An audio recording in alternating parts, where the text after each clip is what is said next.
Yo, yo, yo. Thank you for joining us in the Logistics Lounge on this Thursday afternoon. Today, as always, got a kick ass show lined up for y'all. We have Spencer with Road Dog Coffee on the show, going to tell us everything about the company and where they came from, where the direction's headed, and who knows? Maybe we'll sell some bags of coffee on the show. Who News knows? tonight, yeah, who knows? Tonight, news today. Sorry, we're going to talk about some new runaway truck ramp technology. Yeah, some stuff I think is pretty cool. So y'all sit back, relax, pop a top, and enjoy the lounge.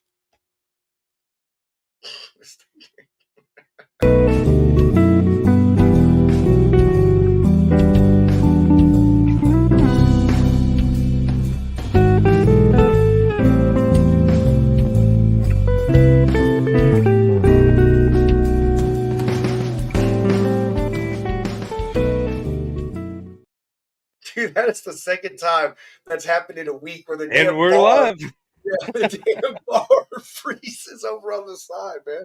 Oh, holy Yeah. Lord, have mercy, dude. How's your day, man?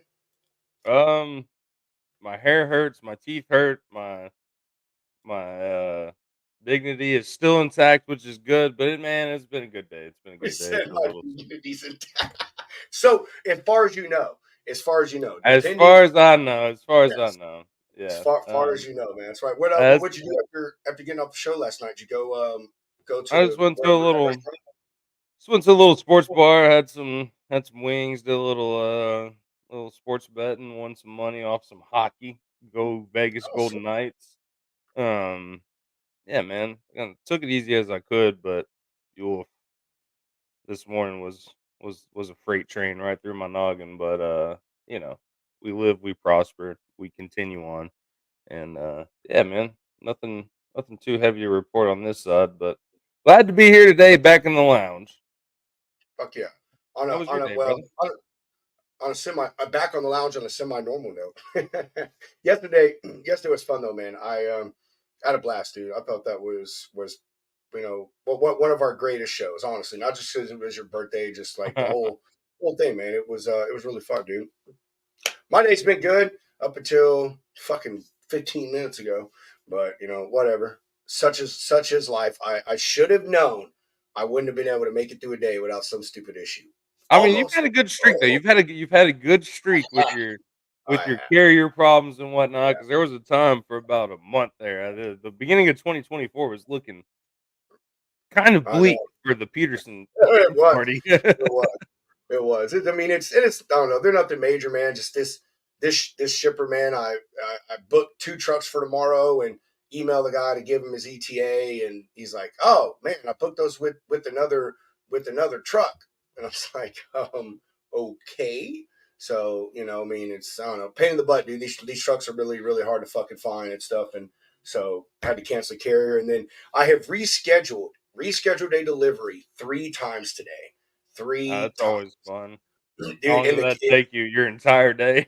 bro, because it's CS wholesale grocers or whatever it is, CS grocers. So drivers out there know how they are. They are just a pain in the ass, and they have their own platform and stuff to do it on. But like once you set the appointment and you change it, they want to ask you why. And then you got to request another one and hope they give it to you. And then they do. And then I don't know. It's like, man, you feel so freaking stupid. Keep canceling it, canceling it, canceling it, canceling, reschedule. And even It's that was never fun. fun, dude. It's never fun, even though that person probably doesn't have a whole lot of rank in there. But it's like, hey, Tina, do you have a little bit later appointment for me? Damn, Man, it what's up? sucks, dude. And part of that was the shipper's deal, man. And I had literally just booked the truck probably 30 minutes beforehand. It goes from Texas to Jacksonville. You get And all excited. You're like, dude, yeah, yeah, truck I'm will like, be dude, there. yeah. I'm like, man, great, bro. I got the truck booked. I made the appointment, everything. And then he emails me and he's like, oh man, he's like, hey man, move this load to the next day. I'm like, are you fucking kidding me? Like I just did all this. And then, anyway, it was a disaster, dude. It's been a Yikes. disaster. So I mean, not like horrible. It's just, cruising through the day, thought all the work was done, and it's like, Well, it's damn it. it's really, yeah, like the last 30 minutes of the day when it hits 3:30, I'm like, all right, we're in the clear. and then you get that one phone call at fucking 3:59, like Yes, exactly. That's exactly what it is. Yeah, like or that fucking email. You know what I mean? And it's like, son of a gun. I thought I was going to be able to make it, and never no, no. never So fun. yeah, yeah. So not like I said, not complete destruction of my day. Just Hey, but you aggravation. know what? That's what No, coffee's for, right? That's what coffee's that is very true. That is what for. Drink some coffee coffee. is for. I drink. We'll talk about that here in a minute, man. Because I'm telling you, I want to talk to you about this coffee. I got some beans to pick with Spencer. But yeah, yeah. You Yeah, see, I I got some water to put over them did. beans. All right, going to go ahead do a quick sponsor break. Give our love to the folks that pay the bills. Shoreline Capital, everybody.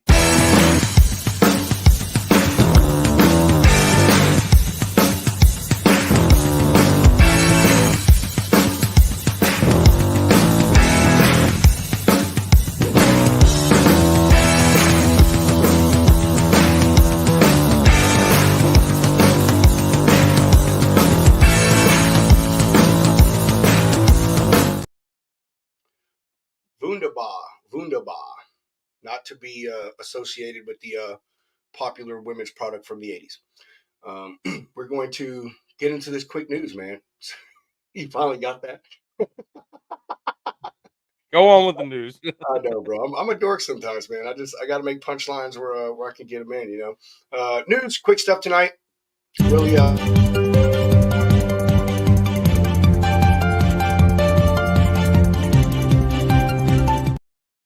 Can't forget the and video. again, and again, my stuff froze. All right, boom, there we are. All right, Virginia installs some new runaway ramp technology. Y'all see here this contraption, pretty different than what we normally see on runaway truck ramps. Most of them are things that go off the road. They have dirt and gravel. Allows you to sink into them. They go up an incline, so the vehicle slows down partially. Under physics and all that. This right here is a different take on it and will allow runaway truck ramps to be put in places that normally you wouldn't be able to because of the amount of room that you need for said old school runaway truck ramp. So as you can see, this right here, it's more more just them coming into, I don't know how you'd say it, man, and whatever contraption, I guess. Those are stainless steel nets. A Yeah, thingamajig, a those thing. Yeah, thingamajig, those thingamajig. tinkle That's pop. yes, that's it. That's it. The runaway thingamajig. That's what we're going to call it. This right here, it is made up of concrete walls. I do not know how thick, but seeing those people down there, I'm gonna say at those thickest points, probably about 5, 6 feet. And it has a series of 10 stainless steel nets that you see are attached to these things on the side walls, and those do start to break away. So as the truck enters it, it hits each net, and each net has a different amount of force that it will apply to the truck to slow it down. Tension. And then with at the 10th one is when it'll finally stop. Even I asked myself, well, why 10, not just make 2, 3, or whatever. But according to the article, the reason they do that is so the truck does not come to an abrupt stop, like it was hitting an object. Then which could do damage, more damage to the vehicle. It could harm the driver, freight, other people that may be around. Who knows? Maybe someone stopped on the side of the road. So actually think that's a pretty good idea, to add separate layers to just gradually slow the vehicle down. And each one of these things is rated for 80,000 pounds. One individually could stop a vehicle, but they set them up to where they give away and allow the driver and the truck to be slowed down, like I said, gradually. So cool shit. That's really all there is to the story. Just saw this pop up, man, and I said this. want to ask something though, like, dude, isn't that pretty fucking narrow? Like, look at these concrete barriers that they have in there. Like, what happens? Like, if you lost your brakes and you're fucking swerving over trying to hop in that zone, like, what happens Well, if you hit that and you fucking flip over? I Like that's I don't know. I get your point, but honestly, I'll tell you this, or I'll say this. I think it's actually a pretty good idea, man, because I know you've seen runaway truck ramps, and like oh yeah, those, especially here in you go through Mont Eagle in Tennessee right there after yeah. Chattanooga, like especially going what is it 24 South right there when it's like Mhm. the big dip. Yeah, dude, I've seen trucks run off there live. Well, Oh, I mean, yeah, my Alex is right, man. You're gonna pinball. Bing, bing, pinball, bing, bing, yeah, bing, bing. but I mean, I guess it'll stop, but like, do those old school ramps not? I mean, I feel like it's just better for the they don't trucks. You're have. not gonna mess your truck up. Well, that's what I was going to say. So, like the old school ramps, man, they're just a big area, runs off the highway, runs up an incline. They fill it with loose sand, gravel, all that shit. You know what I Yeah. mean? It's, I don't know, 6 feet deep or whatnot. But Well, they that's don't really have. like going downhill, but then like, what the crazy thing is, like those those runoff ramps are actually level, which I mean, you know that Yeah. as well as I do, but But like I said, what slows them down, is that going back up an incline. That's why they build it up. But also that do that 5 feet deep or whatever it is of that loose rock and gravel or sand. Like that's also what helps them slow down. But my point is about these walls here is those old school truck ramps. They don't have guardrails on them, man. You know what I that's mean? So true. like you could still miss that. And instead of going up the truck ramp, you're going off, into a wooded area or whatever the case may be. Yeah, This right here, I think this is better. Honestly, I think it adds a layer of safety to the driver and the traffic around them because they better get to into ding this. up your truck than ding up Yeah, your life or someone else's. That's a good yeah, point. and trucks, man, when they're going down, these grades and stuff, they're all in the or the right lane anyway. You know what I mean? And there's signs from runaway truck ramps like miles back because they want you to know that if you have a fucking issue, there is one up there. So, Uh, yeah, I would Corey, to be answer your question, it will destroy the plastic. yeah. Oh, yeah, fuck yeah, I'm sure it would. I'm sure it would. I wonder if I could find a video somewhere And online see, or this is maybe. the Ernie's point, man. It looks too narrow. Like you got that F-150 sitting right next to it. But like I don't know. I mean, I guess you got to think about space, in the infrastructure of the whole deal. But not a bad idea. Not a bad idea. I mean, if this is like a test run of something of like I this, that's think cool. Yeah, I think this is exactly what it is because they said they're only installing it at this point, and where they installed it is actually not as heavily traveled as some is interstates in I Virginia, mean, man. but You know what I mean? So they yeah, put it but I mean, where the now thinking about it, maybe even keeping it narrow because if the truck hits and it gets a little bit sideways, like if you have too much space, then it'll get all pinwheeled in there and you know maybe do more damage. I don't know. This will be an interesting development, but good piece of news there, Pedro. yeah. I just thought it was cool, man. Stumbled upon it. It was like, oh, this is pretty neat technology and shit. I mean, some things you don't think about needing improvements on. And who really would think of that's fucked up. Hey, that's not too bad, man. That's not too bad. If you lose a bumper instead of the entire rig, fair enough. That would be a good one. Blame Warner. Lame. Yes. Blame Warner. Fucking Warner, man. We Just should kidding. Just we kidding. should get Just kidding. JB to go talk to those people for us. Oh, I've already approached him about it. He's a slave to the game. I Just kidding. know. I know. You Just think you kidding. think Just you kidding. JB's got a think they would great thing care? going on. Well, let's All get right. to our guest, man. Yes. Let's do that. That sounds Everybody. cool. Spencer with Road Dog Coffee.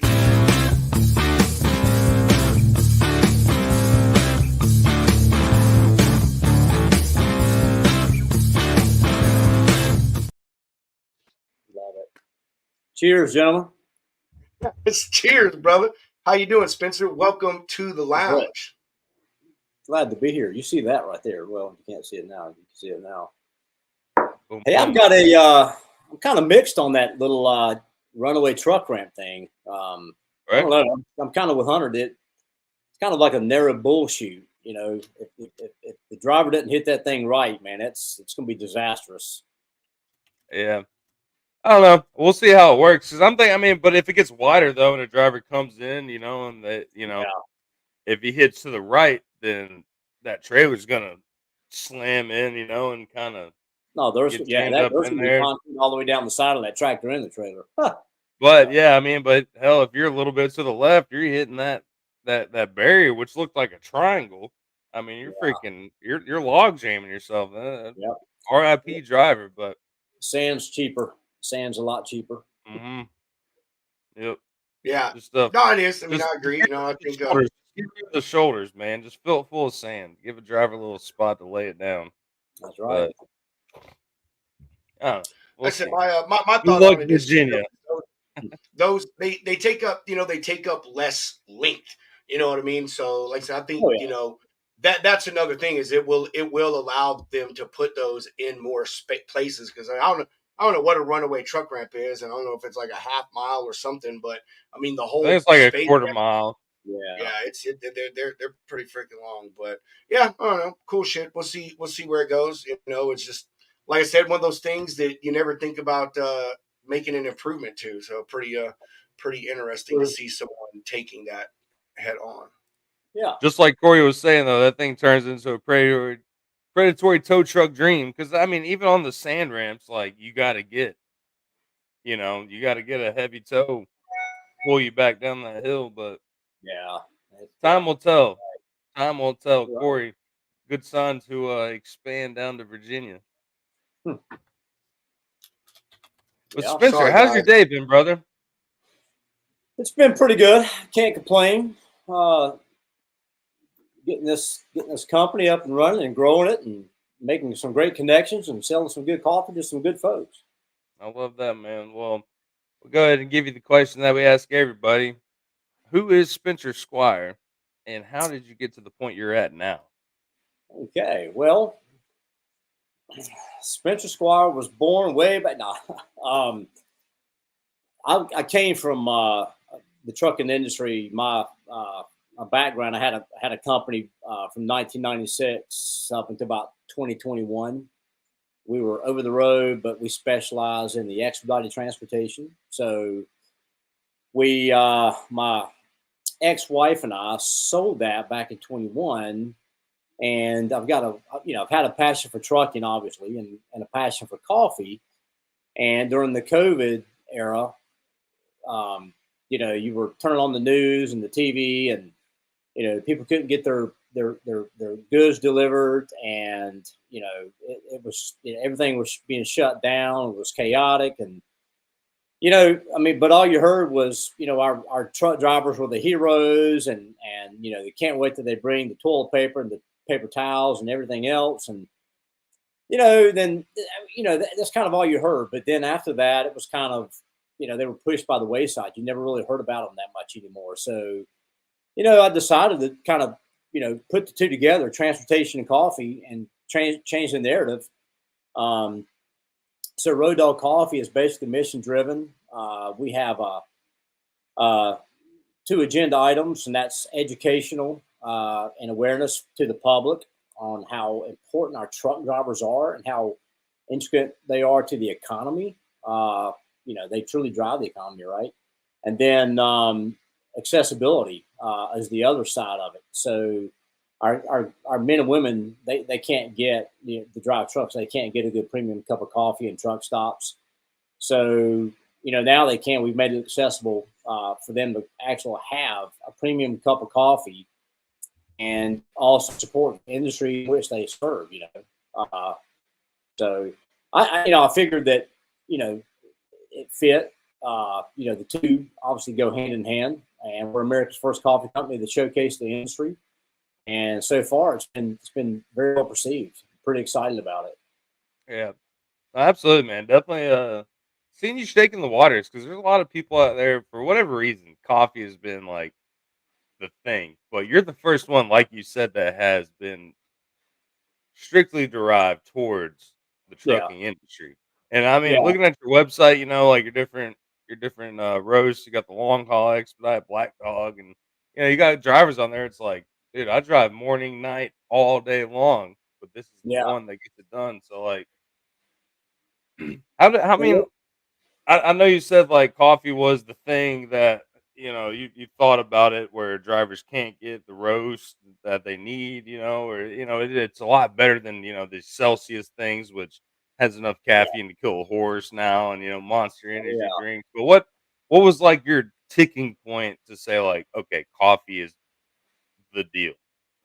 Well, I mean, our drivers depend on coffee. I mean, it's still, outselling, your energy drinks and stuff for drivers. Right. They can fix it in the house, fill up their mug, jump in the truck, take off. Fix it in their sleeper through a drip process, or if they've got a Keurig or something. Um, Yep. And also, real quick, speaking of the Keurig, so our K cups, and we don't call them K cups, we call them rims. On the website, and yeah, because tires are on rims. Truck have rims, right? Yeah. And the boxes are 18 count boxes. Well, how many tires are on a tractor trailer? 18. 18. That's So that's pretty slick, man. That's pretty slick. yeah, so I mean, everything's trucking centric, man. It's really geared around the industry in which we serve, that we love, that we came from, and we're going to be obviously launching more product, long haul in the K cups, in the near future.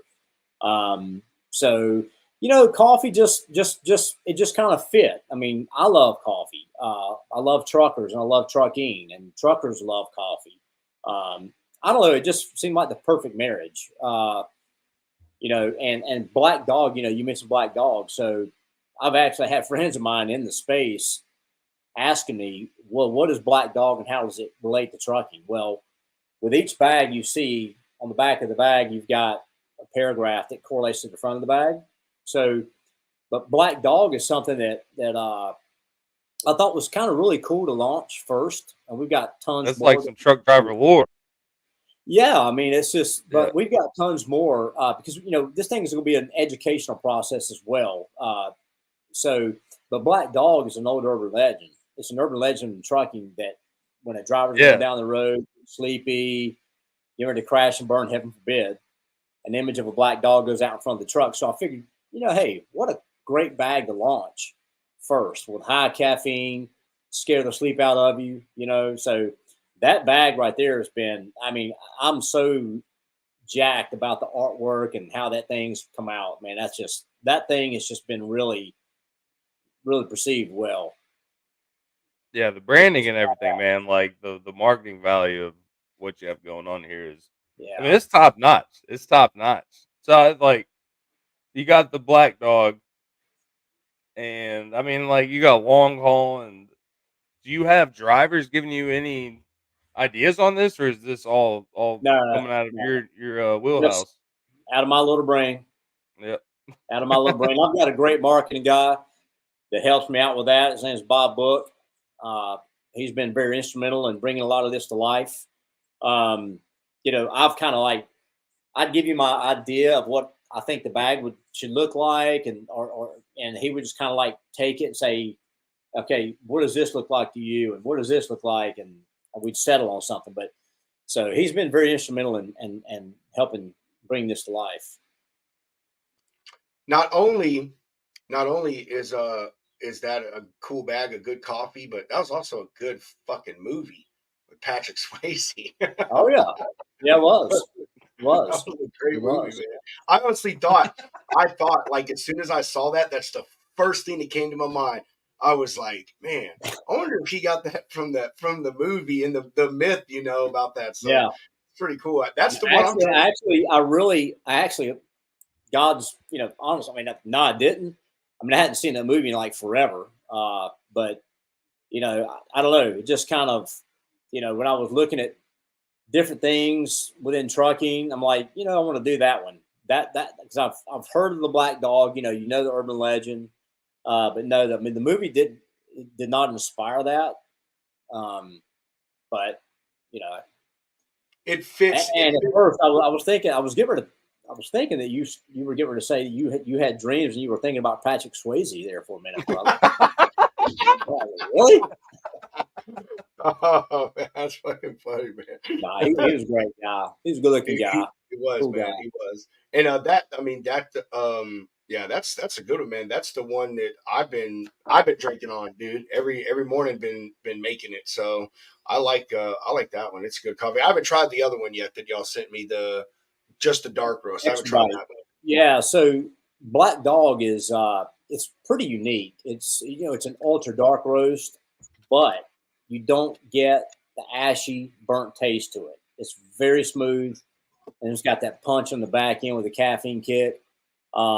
Expedite is a really, I mean, that's one of my favorites too. It's low acidity, very floral, fruity tasting. It's a Papua New Guinea coffee, which is kind of like a bougie type coffee, Papua New Guinea. but it doesn't drink like a dark roast. It really doesn't. It's very, very unique. So And are you sourcing it directly from like? I mean, yeah, I don't know how the coffee works. Are you like contacting like specific coffee bean farms or? yeah. So all of the roasts are proprietary. So what I did, and we're going to actually do some roasting in house. Um, we're in the process of kind of lining some of that stuff up. But what I did was, I've got a good friend of mine who's got a phenomenal roasting operation. It's incredible, and they've got, we've got some technology that's been integrated into the roaster. It's called Color Track, and it really pinpoints the coloration of the bean, and it's spot on.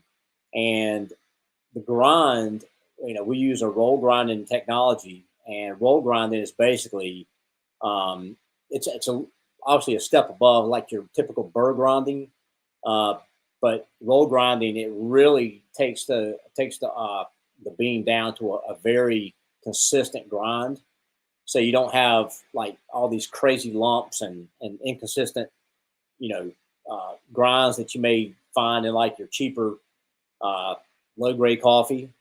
So, but going back to the bags, long haul, that's an all day drinking coffee, medium roast. It can be sun up to sundown. And, again, going back to trucking, long haul runs day in and day in and day out, right? Night and day. Long hauls all day long. Expediting, if you know your transportation, a lot of your expedited moves will typically run late in the afternoon into the night. That's because those are typically those moments where a skid or two or something's got to meet a deadline. So a lot of that stuff will run at night. So that was kind of the reason we did expedite in a dark roast, because dark, it's nighttime dark, so and then you got Black Dog, but so and we're going to be launching Women Truckers Love Coffee. It's an all pink bag. It's a light roast Ethiopian coffee, phenomenal coffee, and that'll be coming out next month. Dude, and then we'll be launching more in the coming months. That's freaking awesome. I don't know if you saw, Spencer, but as promised, we sold some bags on the show. So do what? I said, Yeah. as promised, we sold some bags on the show. Our buddy Steve said he's ordering. Oh yeah, it's awesome. Thank you so much, Steve. Yeah, So and also, just so people know, I did a thing the other day with Landline Magazine, and the girl asked a great question. She asked, you know, not just the mission behind the brand, but what do we do? So for the industry, so we will be giving back through bag sales. So it's important, just like I told her, it's important that the public, not just our community in trucking and logistics, not just those folks, but the general public, get behind this thing, buy some coffee, support our truckers with each bag, and apparel sales. We have apparel in there under the gear tab.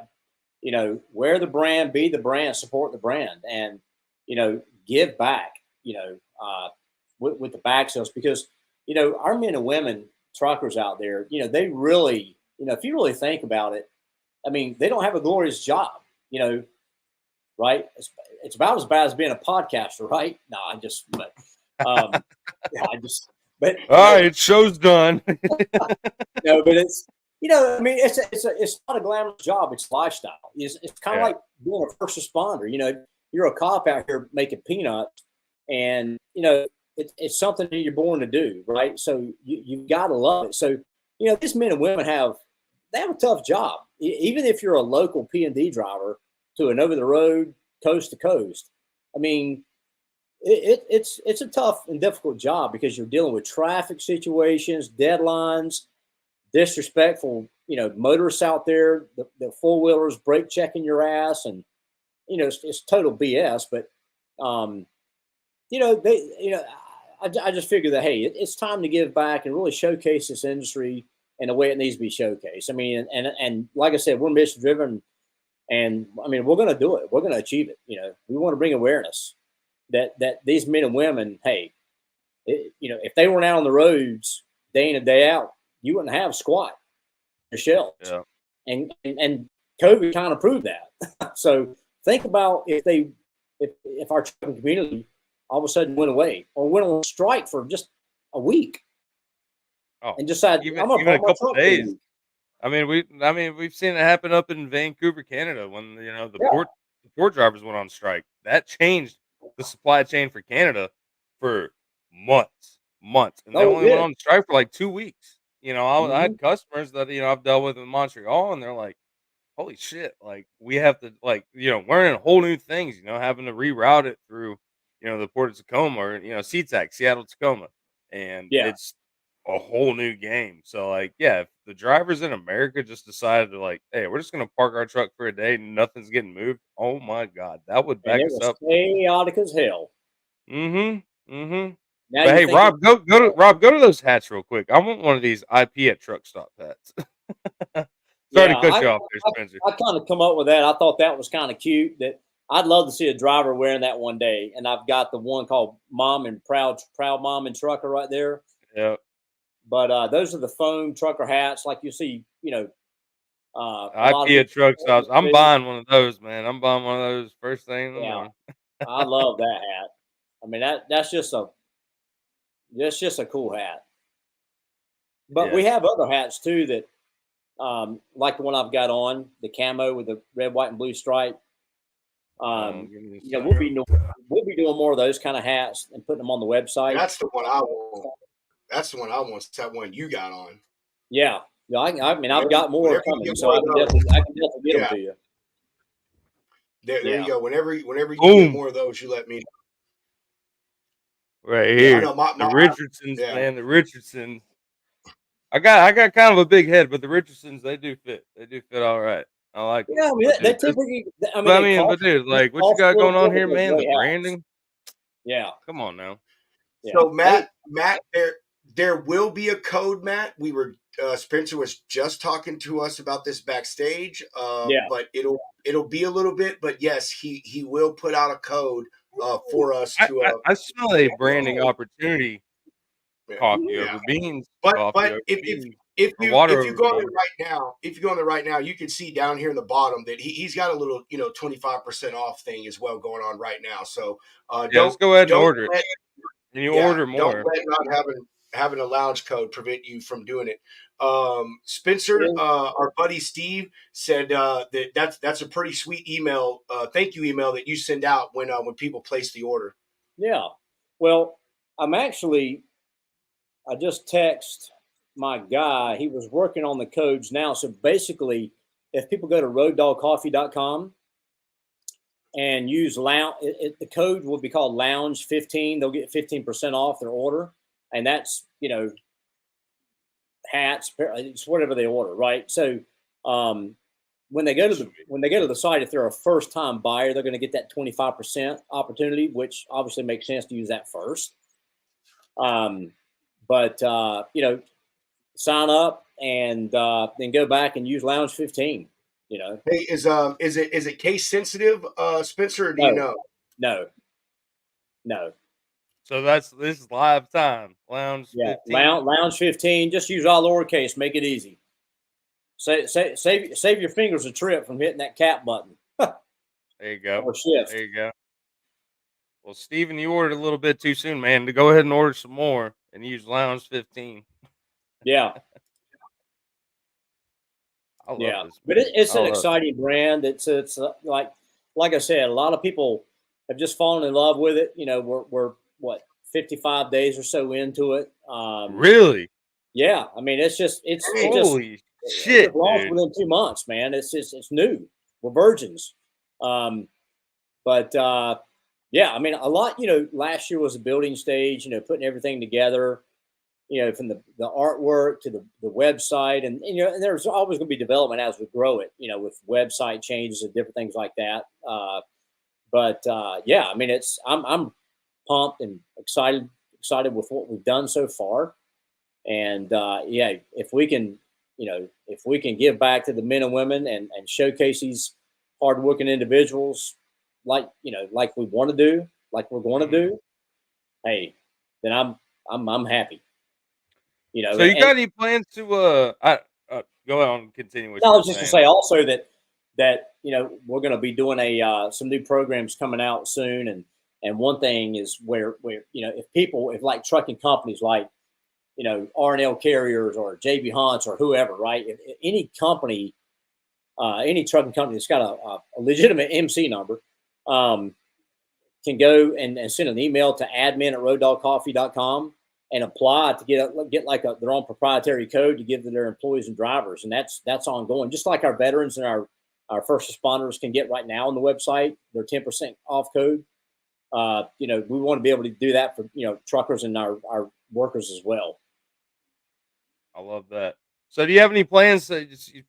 55 days in, that's a month, and well, Yeah, maybe a a hair little longer shy than of that. 2 months, Not right? long. So you're out there in North Carolina. You got any plans of going to any truck shows, getting your name out there? So like uh May 10th and 11th is Large Cars and Guitars in Kodak, Tennessee, right outside of Knoxville. Yeah, yeah. Have you heard about We that? may actually make an appearance there. Our first show that we did was Dude, Matt. let me know because I'll be there. I'll be there, and we know the people that are putting that on, and like, dude, got the connections in there. Like, Yeah, shoot me an that's email. Shoot me an email with that. yeah. You can I'll send get me your an phone number, email. man. We'll yeah, Yeah, we'll hook up on that because like, even us going, we're going to like, I'm going to that, then we're going to the Texas Truck Show, and obviously yep. we just came back from Matt's, about a month ago. So, I mean, dude, I don't know anybody that hates a good cup of coffee, No, yeah. and when there's a We good were at cup of Matt. coffee, because there's a difference between shitty coffee and good coffee, like you're saying. So, Yeah. like, I mean, I think Love's has some pretty decent stuff, but like, there's a difference, when it's Oh like yeah. what you Well, got going on. we had a knucklehead send us a thing on Facebook. I still call it Facebook, but um, talking about the premium, and I mean, I'm like, look, fella, look, dude, you've got low grade, which is your Maxwell houses, and your cheaper coffee, and there's nothing wrong with that. Then Yeah. you got your mid and your premium grades. Then you got your really high end micro lot and single origin type high grade stuff that hell that stuff can cost you $8 to $10 a pound for that stuff, and now you're talking a $30 bag of coffee. So you can get crazy with it, just like you can in the spirits world, right? I mean, you got grades of whiskey and high grades of whiskey, and the same thing with coffee. You know, Yep. yeah. Funny you But we're bring that right, up. right Yeah, there in the I think middle that's going to be our of venture. coffee. Someone said that my last name would be a good name for a single batch whiskey. Just call it Woodfin. Man, Oh put it yeah. up in a little, a little on the rocks. I love that, man. So Go on, Spencer, Rob. how hard was it to like put this together? I mean, you're still in your infancy, but I mean, like, once you have this idea, man, I mean, how difficult was it to put the pieces of the suppliers together for the beans and, getting all the people in place that help grind Yeah. it down and package it and do all that? Like, was that a long process or what? Yeah, it was. My God, there's so much research you've got to do. There's so many vendors that supply, coffee bags to, um, uh, then you got to find somebody that can do the artwork. And then obviously, thank God, I landed on Bob through a mutual connection. Um, and that's, he came, so he pretty much works for me full time, doing this stuff. Yeah, it was a lot of research. It was a ton of research. Um, and I joined the NCA, the National Coffee Association. Got a lot of great information there as well. But then also, it was just people in the industry that I knew giving me feedback, making recommendations. So yeah, Yeah, that's what I wanted to know. I'm gonna tell you. I'm still learning. There's I a believe lot. learn about coffee, and it's not just from the farmers to the brokers that bring it into the states, and then the trucking industry delivers our coffee. Remember that your truckers bring your coffee to you at the stores, and and at your house. So yeah, there's just a lot. There's a lot to learn in this space. It's a lot. Do you do any traveling to go sample beans or grows or whatever they're called? I know that a lot of people, even in the spirits world, man, Yeah. beer and all that, they travel, and I know that's a big thing with coffee. Like, do you do that? Have you gotten to that point yet? Well, no, I've not gone like to overseas to South America and places like that. No, I mean, yeah, I mean, I will eventually. Yeah, I'll definitely do stuff like that because I'm dying to do that. Go to Nicaragua and Costa Rica to you know, Hey, let me know when you go to Costa Rica. My pops lives down there. yeah, yeah. I mean, maybe go to Nicaragua and burn some good cigars and drink some good coffee, um, yeah, I mean, so I'll be doing that kind of stuff. But sampling the coffee when we were developing these roast profiles and our roast. I mean, I was going through what's called cupping, where you're sampling the coffee and you're tasting the notes of that coffee. You're picking out what fits best with like long haul. How does that, how would that go with calling it long haul or expedite and stuff like that? So yeah, I mean, there's just a lot that goes into it, and you got to be real creative, real strategic, and there's more work to do. And I'm just excited to be doing it. I mean, it's a lot of fun to do this and give back. So I want to hear more. I want to hear more about cupping. I was about to say Yeah. I mean, dude, the best product to be testing out for powwow sessions I don't know. has to be coffee. Yeah, Outside of like some bourbon or beer, but I like, really dude, I'm about to say I'm actually woo! I'm interested in it, man. Because I'm just into beer, man. I mean, I've got a palate for beer, so man, like I understand it in the way of like you're talking about notes and stuff, man. Like when I drink a beer, I can taste the notes of a citrus or the different types of hops or barley or Right. wheat that they use and stuff. But you know, is there a process like when you're doing coffee tasting, like with wines? Do you cleanse your palate somehow? Do you swirl it around? Like, what is that? Or is it just, taking a sip of the coffee and, how do you go about that? Yeah. Cut. So yeah. Cut. You don't swirl it around like you do wine and stuff. That because coffee doesn't have legs on it, right?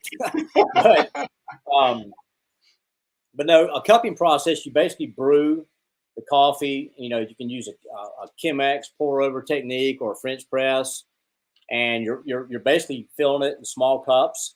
And you have specially designed spoons, or kind of oversized, and you kind of get a little bit of the coffee into the spoon, and you just sip it, hold it in your mouth. You're tasting it, sloshing it around. You're just kind of picking up the different notes, and you know you have like a little card where you grade it, or you like put check boxes, check marks on the different things you're picking up. But everybody's palate is different, and people are going to taste different things. So whatever I taste in something, you may taste something a little different. So, but it's a very technical, unique process. It really is. So how many, or I mean, if you know, or give an estimate, how many different um, lines of coffee or types or whatever, how many did you go through before you were able to pick these, three main staples or four staples that you have right now? Yeah. Oh, I probably went through 20 different ones, 20, Oh, that's not too 20 bad. different varieties. I mean, it was, Yeah. yeah.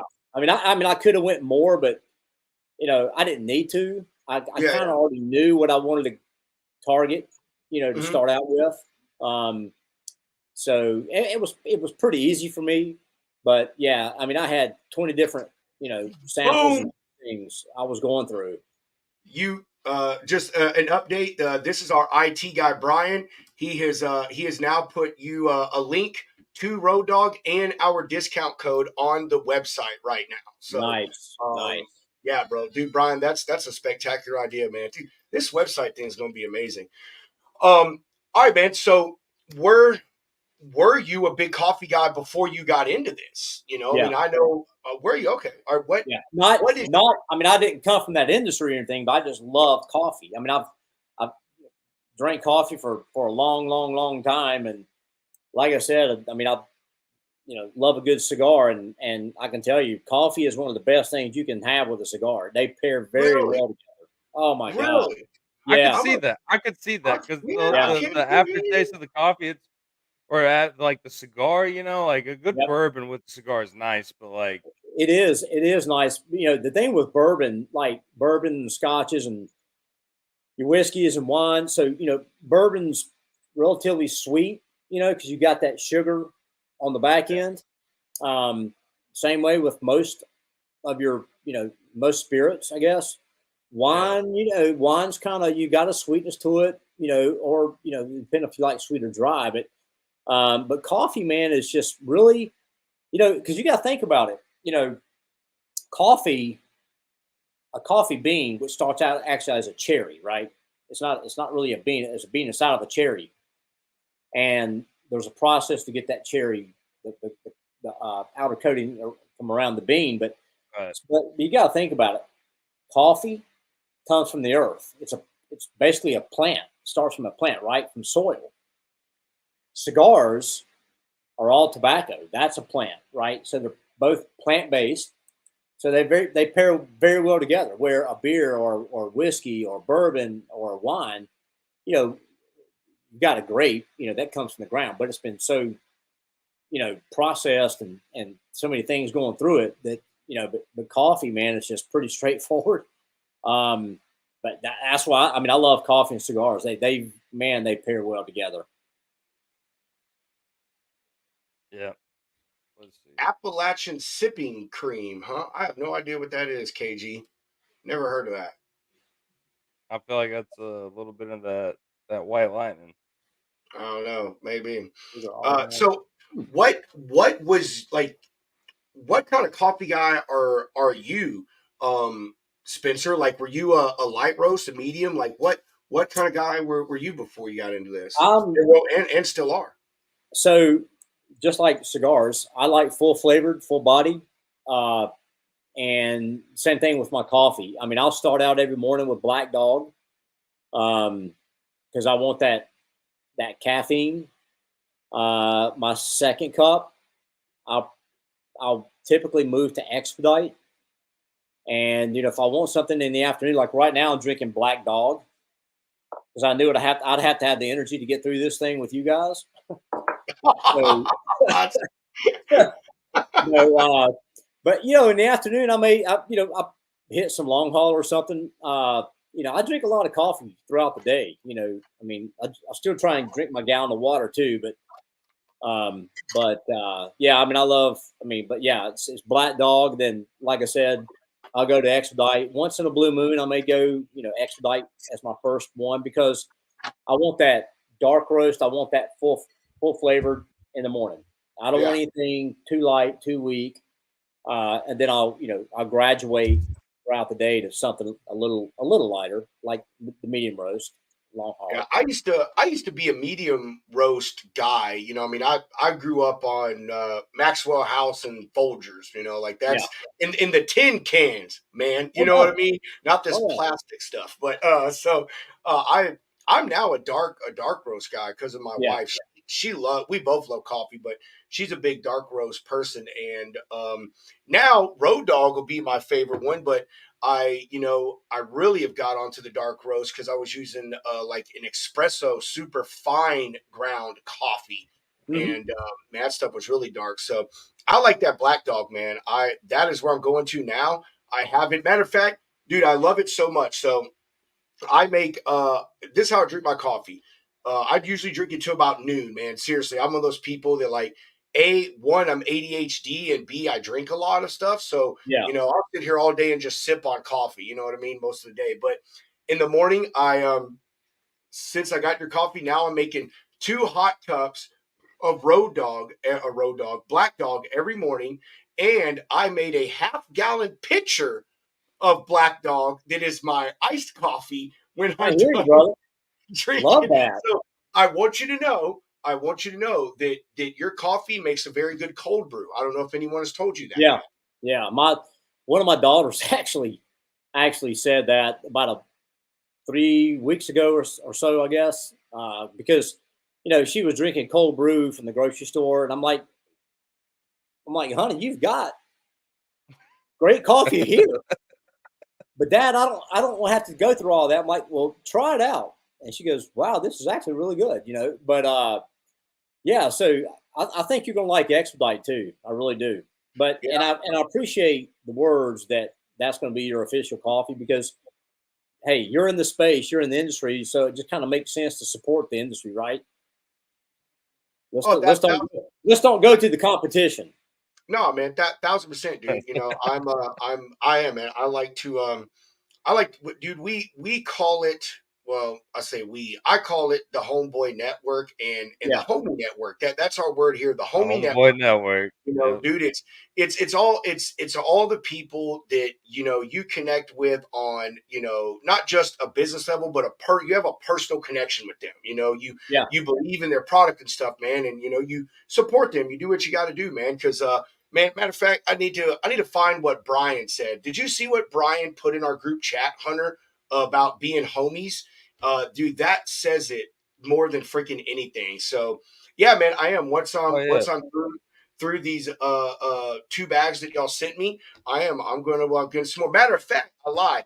Y'all sent me 3 bags. I got two, and then the next day I got another one, which I think that's because I asked for expedite and y'all sent me black dog and expedite. yeah. And so I was like, oh, I bet they thought they sent me the wrong one. But I want to say I paid it forward and gave that to my mother-in-law. She was Good. on the phone with my wife earlier drinking, and she's like, "This is some good coffee." Yeah, yeah. Oh, That's that Papua New Guinea Yeah, bean. I mean, dude. that's good. I mean, and like I said, it's just I want all hands on deck. I want the public behind this. I want every trucking logistics company behind this. I want the drivers, the DC workers, to the dispatchers, HR, anybody who believes that our men and women truckers deserve to be showcased. Because I've always said, if you bought it, a trucker bought it. So, you know, if you believe that our trucking community should be showcased in this way, and they should be given the love that they so much deserve, go buy the coffee, support it, hands down, support it. You got to do it. Yeah, man. Hell yeah, you do, dude. And I'll tell you, one of the there, I will say this. I've only been a part of like 2 great communities that are about support and love, and that is first and foremost the veteran community. Yep, I know you have an understanding of that through your father, Spencer, yep, and two is the logistics community, but more so with that is the trucker community. Like truckers are man, they're a group of folks that if they believe in something and together, then they'll do what yeah. they got to do to support that product, that event, that happening, that fundraiser, and they'll come together and show that love, Oh and yeah, so I think that there's a lot of people that tons of coffee stuff out there, but I think that you really doing this and trying to and putting it towards the logistics industry and more so the drivers. I think you're going to be you are in a great space, Spencer. You know what I good. I mean? appreciate Like, I that. mean, these folks, dude. Even on this show, man. I mean, like we have people on here that our community just shows love to, just like Steve, man.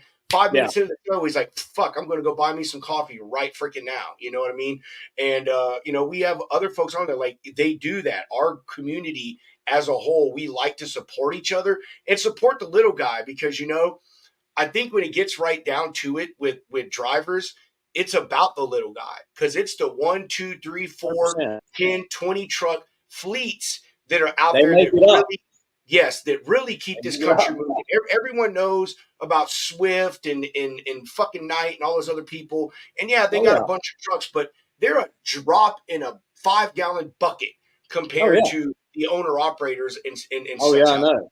100% agree with that. I mean, And we had, I mean, our business model at Allstate Express was we use owner operators. Now we supplied them with tractors and they bought it through us. And actually, something else I'll mention is, so one of my old drivers, he was with us for like 10 years. Guy lives in South Carolina, and I still stay in touch with him. And I mean, I love him to death.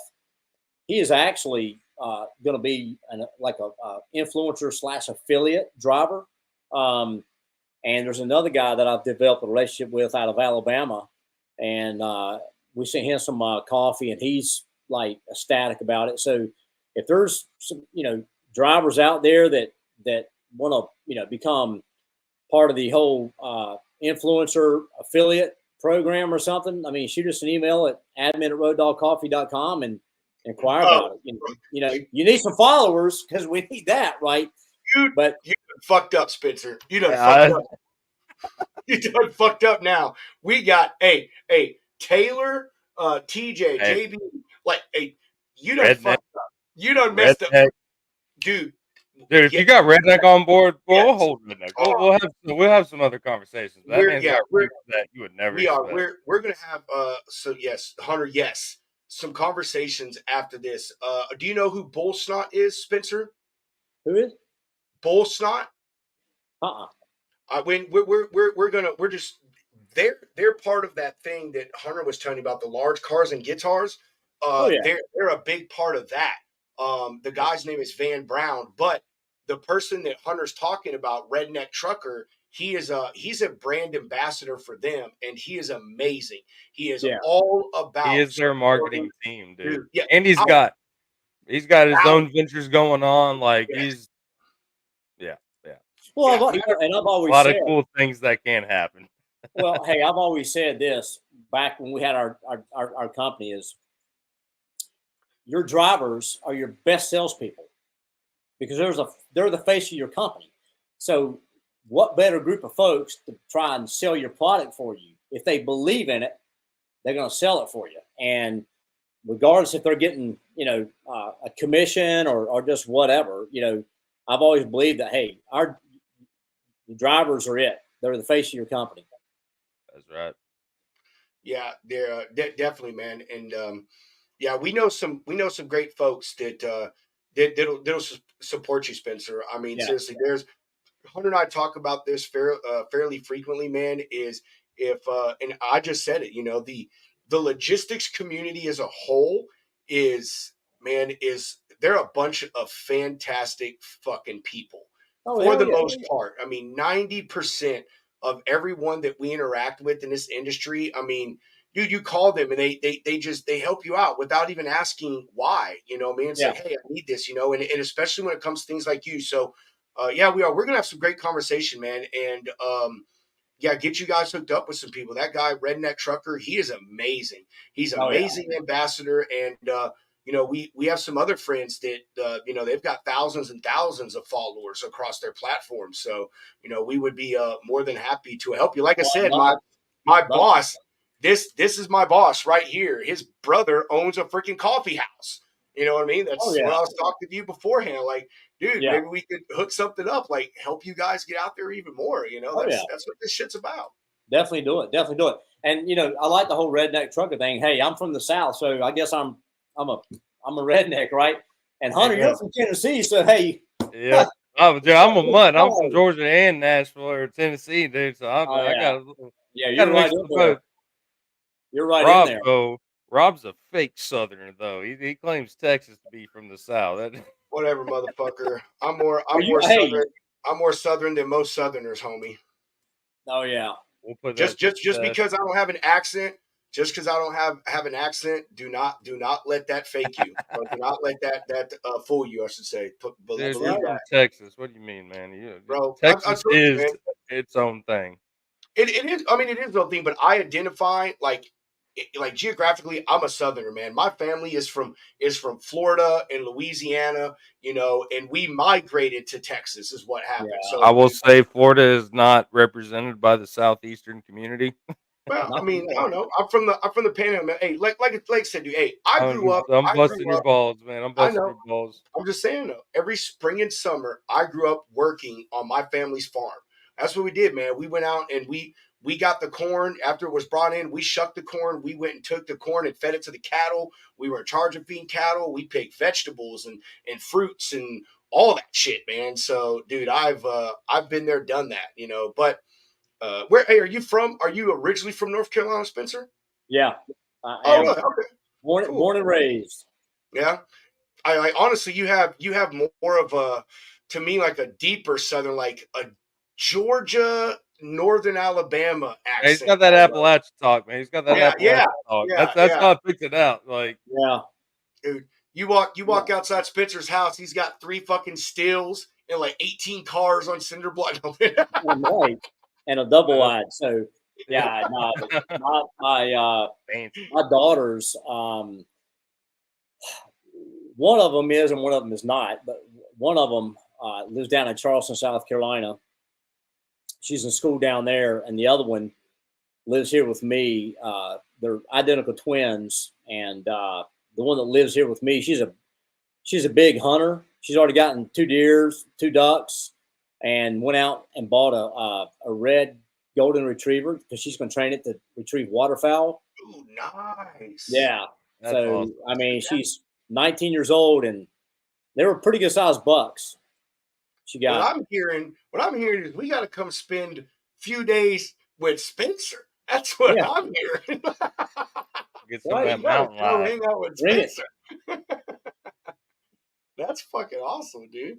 That's Yeah. crazy. All right. Hey, so one of the things that I wanted to be one of my final questions is, and I don't know, you answer this however you answer it, but in the world right now, man, coffee is a big thing, man. Mhm. Especially, people come to their own brands. And I'll use us for example. We've had someone approach us with having our own coffee line, but obviously, it would be brewed by someone else. So, my point is were you worried about competition or people seeing you as like, oh, I'm just jumping on the fad train and trying to Yeah. do this? Or, are you like, man, fuck the naysayers. This is what I want to do.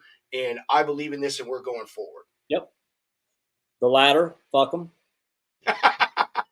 Let's I go. mean, hey, I mean, like I said, I mean, I love trucking, I love coffee, and I knew that I carved out a niche within a big market, and nobody was showcasing our men and women truckers out there. And I know I'm going to get competition eventually. I know it's coming, but it's okay. It's okay because I'll say it's everybody else already is. out. It's already out there, but you have. I mean, dude, Yeah, 55 I days mean, is fucking insane. yeah, Like you are I mean, making to waves. do what we've done with this and this on this scale like this, and everybody else is going to be just Johnny come latelys, in my opinion. But Hmm. copycats. But um, you know, but no, I mean, no, I wasn't worried about that, and it's not jumping on the bandwagon because I mean, there's other things I could have done besides coffee, but coffee just made sense, right? Right. It just made sense because it's been Oh, a. I mean, hey, it's been the beverage of choice for, my God, since back in the 70s, 60s, 50s, ever since trucking ever started. I mean, coffee's been there. yeah, you're right, man. Outside of Yellow Jackets and the toothpicks. Yeah, because 40 years ago, Red Bull didn't exist, Right. but coffee damn sure did. Like I people was a still drink coffee coffee. drinking motherfucker when I was a driver. I'm telling you, like, I don't. I mean, I think I've never drank more coffee in my life than the decade that I was a driver. I mean, and it's one of those things. It's to me because when you're driving, I don't know, like coffee. Not only is it caffeine, but it gives you something to do, man. Like I don't know about anyone Right. else, man. But you ride down the road, man. You're just holding your coffee cup, just driving, listen to Yep. your music, man. And the You know, smell, dude. The yeah, smell of coffee is like reassuring, man. It's just yeah. I don't know, something about Dude, it. you're Oh yeah. just sitting there sipping, man, and that's Mhm. that's what I did. I used to, man. I had the biggest coffee cup that you could fit in your in the damn cup holder, man, and I fucking stayed having coffee, man. They've So even I got coffee candles that smell like brewed coffee. Candles you can buy, and I've actually got some that I've found and I bought that are phenomenal. They smell amazing. That's something I can get behind. You But thought about getting into the candle game? Have you ever thought about getting into the candles on the side of coffee? Road Road Dog, Dog Candle Company, RDCC, baby. boom. Or So, coffee candles, Road Dog coffee candles company. yeah, So RDCCC. yeah. And I don't know. Oh yeah, that's Road Dog Coffee Candle Company. There you go. right. Road There Dog you Candy go. Company. Get into the CBD thing with the candy. You know the Road Dog. You know Road Dog Candy Company and infused candies. Dude, they even got those people out there that just they sell man, what is it, like the chocolate covered beans, man? I got those before my wife, man. Those things are Oh good as yeah, shit. they're good. Bean covered in chocolate. Oh, those things are so freaking good, man. Oh, Yeah, dude, those the are espresso typically beans, the espresso coffee. Oh, beans. dude. Yeah, they're espresso beans, and they are really good. I mean, so Dude, that's something that we may eventually put out there to sell one day or something. But yeah, those are really great. And I don't know. I know people can't see this right up under the RDCC. Our word mark, Highway Heroes, because our men and women are truly our highway heroes. You know, I absolutely. love that highway hat, heroes. man. I'm telling you, when you get more of those in, we need to know. Like, Yeah, no, they're on order. Yeah, they'll be in soon. dude, I want one of those fucking hats, man. Yeah, That's sick. Camo in America. Fuck America. You know what I mean? that's right. Like, what else? It's What else? camo front, and you've got the you've got the stripes and stuff in the back, Stars and um, bars, baby. Or stars and and stripes. I've got other ones that are like a little bit. They're solid gray. They're not camo, but they're solid gray with the same color in the back, the mesh. Then I've got some that are gray with the camo mesh, the Dude, gray I camo. love and I love that you got the old the old BDU camo, man. You know what I mean? Like everybody now does that fucking digi cam shit. You know what I Yeah, mean? Like no, dude, this is yeah. I I could love have went mossy, or this is just a straightforward, just kick ass. Send a rocket up their ass camo, right? I love that shit. Let's go. Oh man, that's funny. And Spencer, do you only sell do you sell whole beans, man? Do y'all do the whole bean game yet or what? So no, eventually we will. You know, part of that whole market research and stuff, because there's not a lot of people that have grinders, in their trucks or in their homes or machines that grind fresh. Um, and according to some of the data that we've looked at, you're only talking 8 to 10% of the population buy a whole bean. Believe it or not, I believe you it. would I think would it'd be bigger than that, but it's not. It's really not. So we just said, you know what, ground is the way to go. The rims, and I can't tell you. I bet I've had probably 15 to 20 people tell me that they just want convenience. They like the ground option better. It's convenient for them, or the pods. It's just people nowadays just want convenience.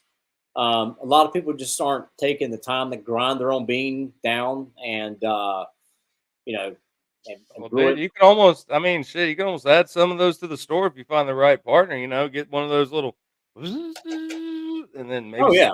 maybe some French presses. If you're gonna get fancy. I Well, like a good French press. yeah. It's funny you say that. So we're in the process of partnering with a company that has a phenomenal product. They've got the travel French presses.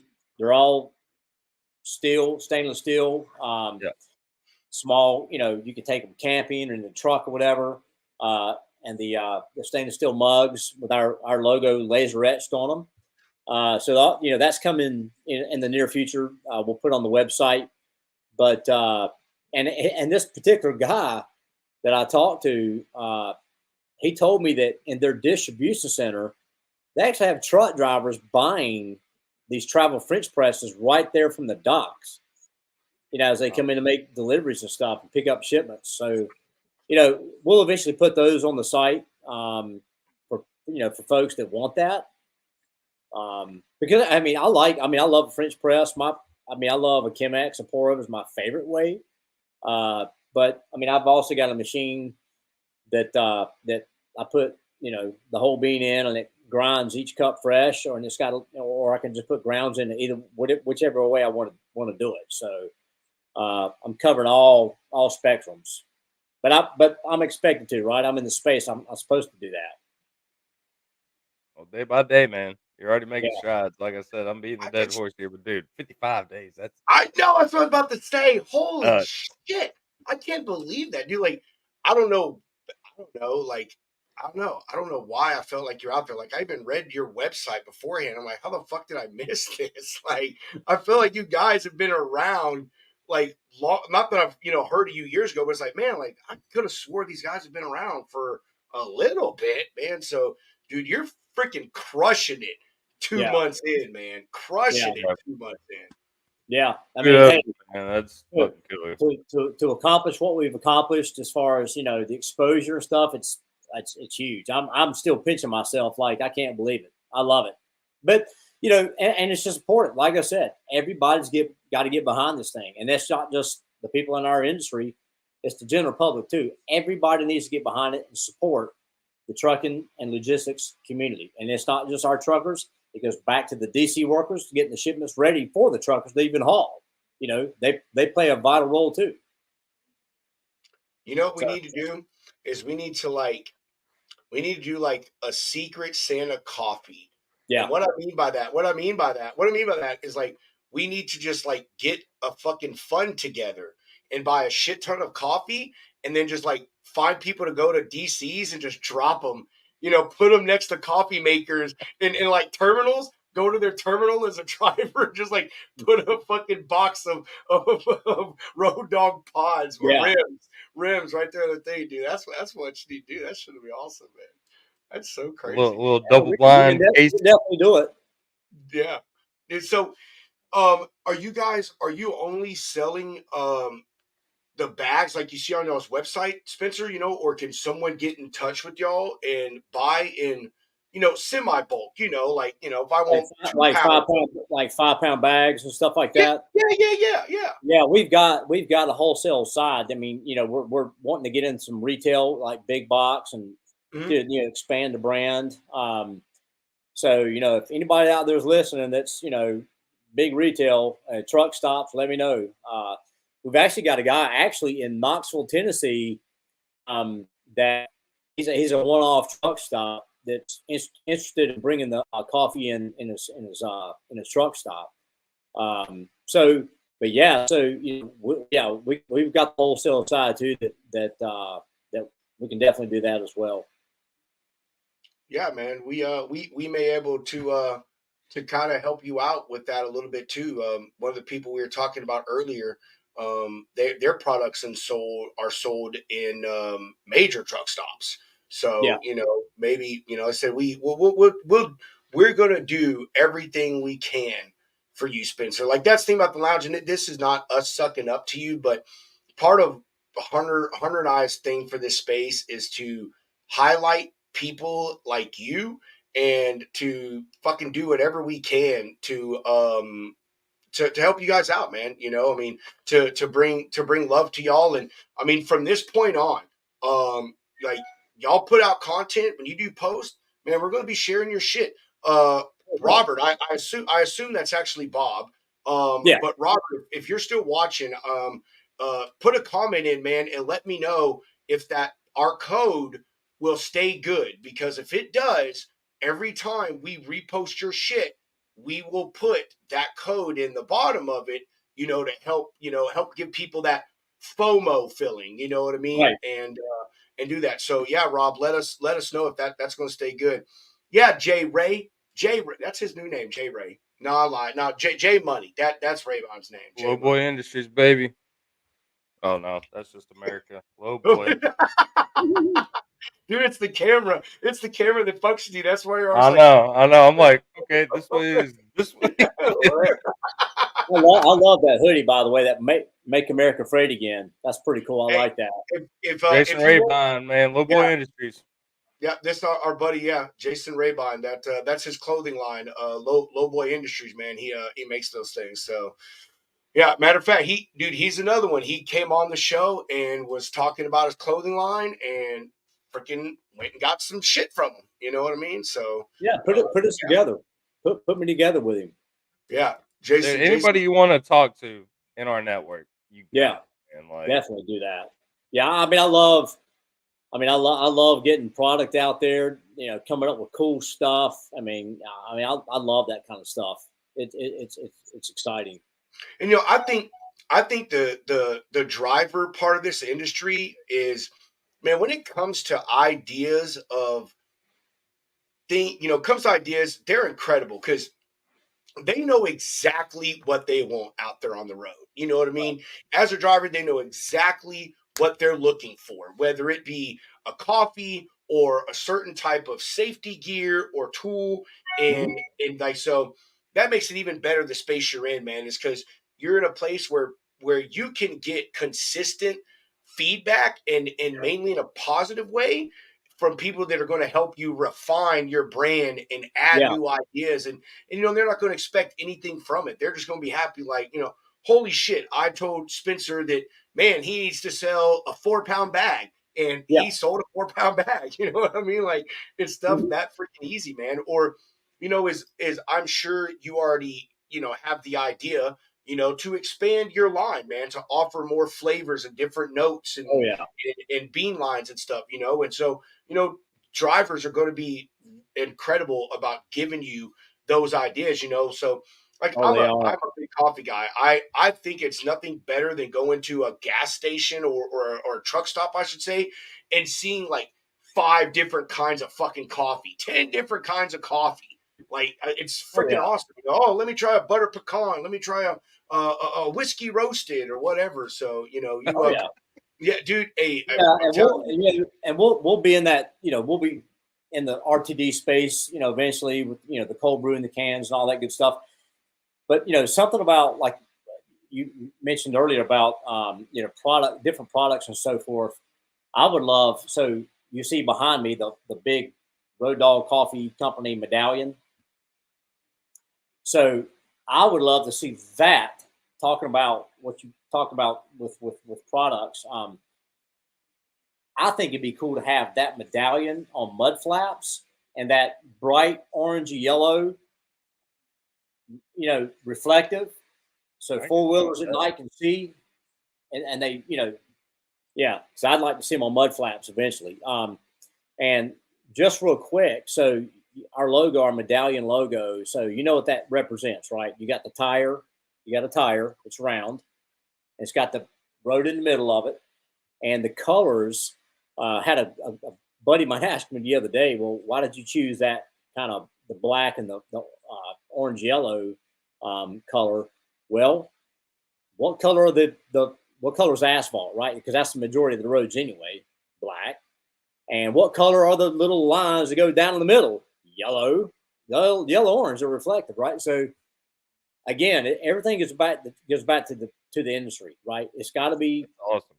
everything's got to speak to that I world. I res- I respect the shit out of that, man. And the reason why is to go back on the veteran thing. I was in the transportation corps in the military, and our transportation crest, it is made up of many different parts. Like Right. it's got fuck, not get the damn wheel for a ship completely fucking escapes my brain what it's called, but it's got that, it's got wings for flight, it's got Yeah. all these different types of modes of transportation implemented into it, and those together have a meaning and stand for something, you know what I mean? Right. And so I really respect that, man. It's cool. A lot of people with their branding, it's just what looks cool. What do they think is going to be eye catching, or if it does have a meaning, it's something stupid. You know what I Yeah. mean? It's like, oh, my cousin, my little 3-year-old cousin, drew this on a piece of paper back in 1975, and I thought it was cool. You know what I Yeah. mean? And so like I really liked it that you had that, man. I love the idea about the mud flaps, and I think with the high vis colors that you have, dude, like in the future, in this industry, Spencer, you already know this, but you've got so many avenues to take your coffee company and Yeah. even the apparel and stuff that you sell.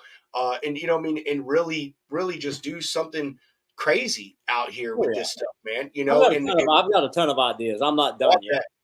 I bet. And see, look, I mean, like Steve Talamo, that is a freaking great idea. So Broker Carrier Summit is a thing that goes on several times a year. Some Yep. buddies of ours put it on, Yep. and yeah, maybe dude, that's what I mean. Like, we're gonna fucking help you so much, Spencer. I like you, man. I Yeah. like you.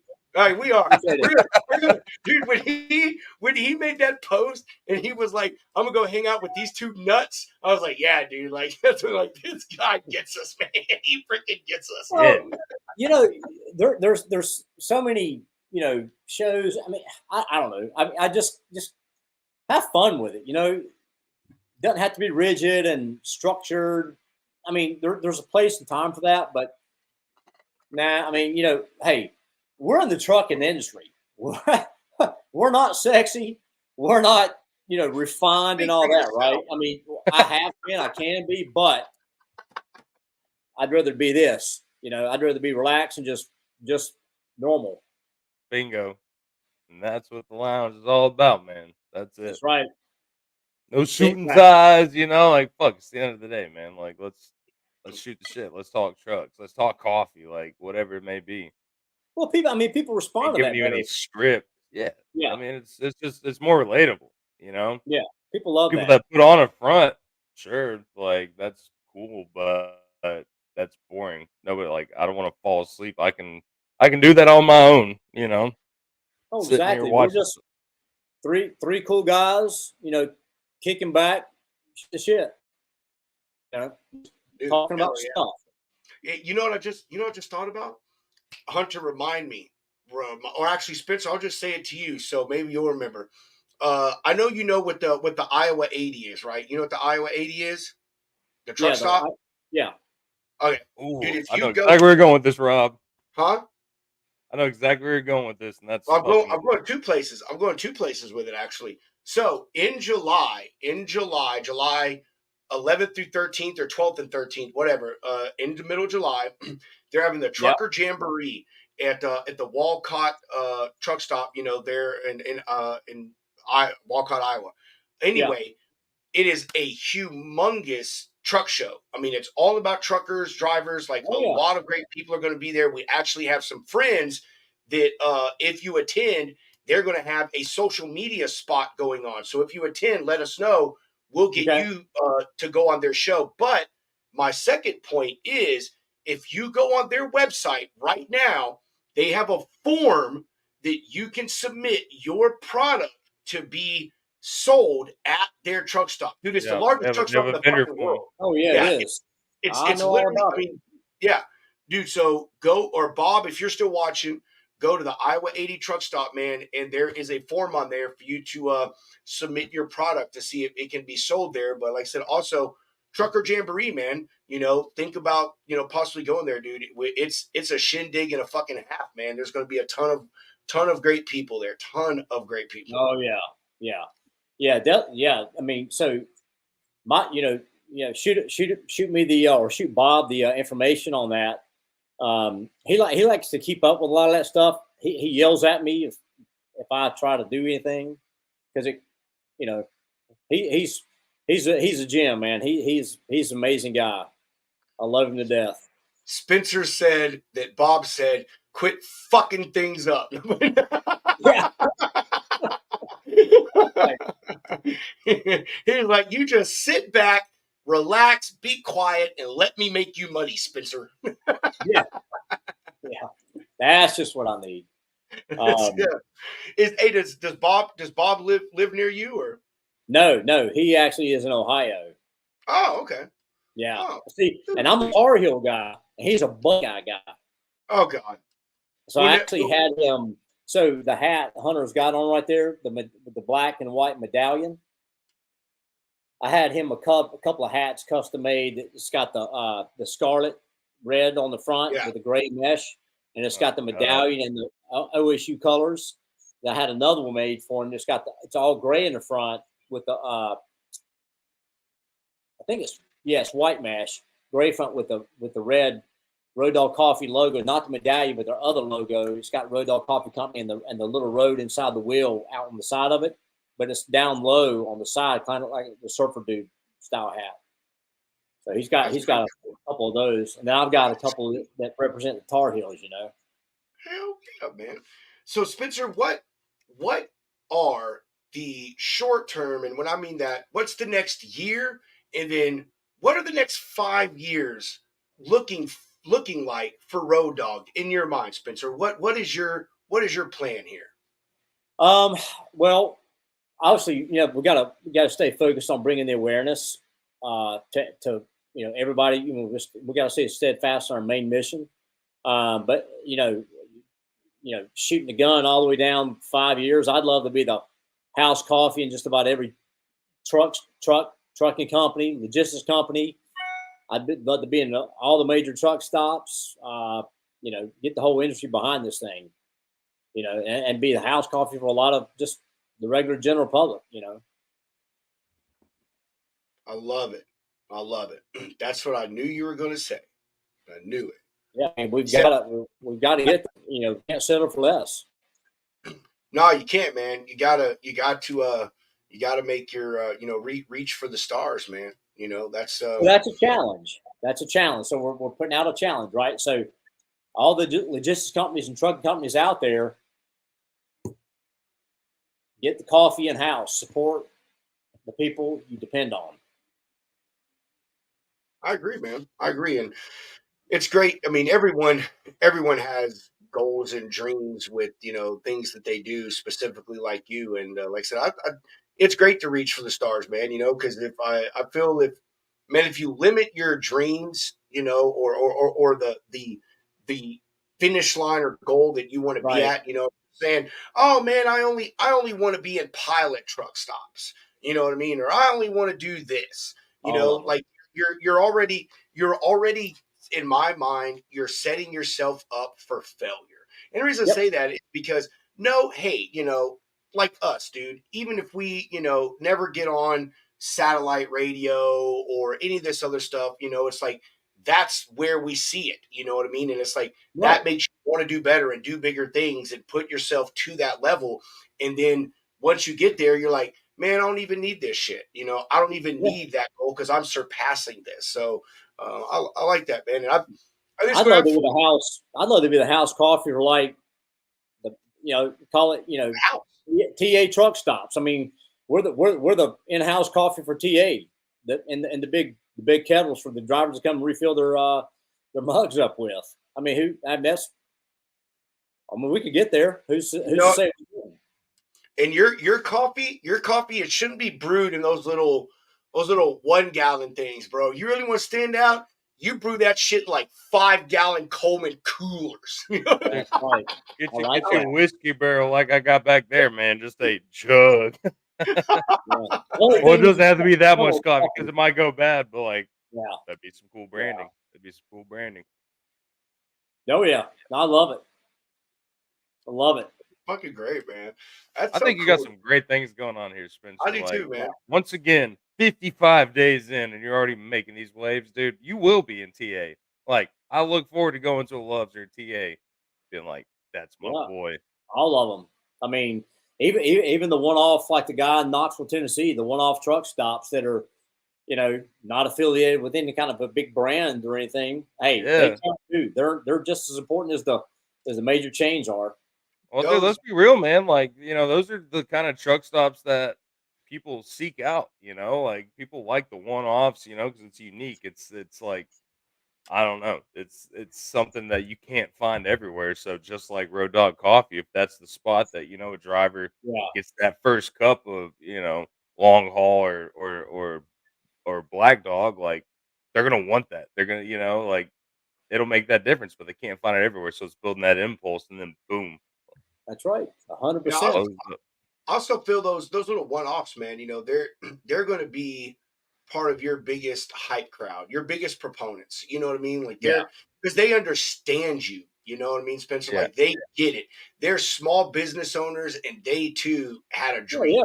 You know what Yeah, I'm saying? And yeah, they may only have one truck stop or two, but like they had the same goal as you did when they opened that place up, man. You know what I'm saying? And exactly. to be successful and the people know who they are and want to be there and come do business with them. And so, yeah, man, I mean, And those are going serve to the be your best community. people, man. They really are. And like Hunter said, then a lot of drivers now are going back to trying to find those mom and pop, one off, two off, three off, whatever small chain of truck stop, because these these larger ones, man, like they've gotten away from thinking about the driver to just being solely about profit and how they can Right, fucking milk a driver out of right, every last penny that they can. right. Like I remember when I first started driving, man, that dude, almost every truck stop, you didn't pay for coffee. As long as you bought something else, As you long as didn't you pay for got coffee. gas and free coffee. Yeah, like you, dude, if you went there and you got a fucking jug of coffee and then bought a 25-cent pack of gum, that's how old I Yeah, am. You know what I mean? Like, A little they pack of didn't. Wrigley's. Yeah, you did not pay for coffee, man. And now, yeah, now it's not that way. Like coffee's become a big thing. A lot of people have seen how big of a market there is for that. And just like right. you, Spencer, they realize how important it is to drivers. And, not that it's super expensive and stuff, but they're capitalizing on that market. If you've seen some of the coffee bars that they have at some of these freaking truck stops, it's fucking nuts. You know what Yeah. I'm saying? So Oh yeah. like they see the money in it, and you just you'll get there, man. You'll get there Yeah. with those But all the those. difference is that coffee you're talking about is not quality coffee. It is Yeah. low grade coffee. Hey, so can you?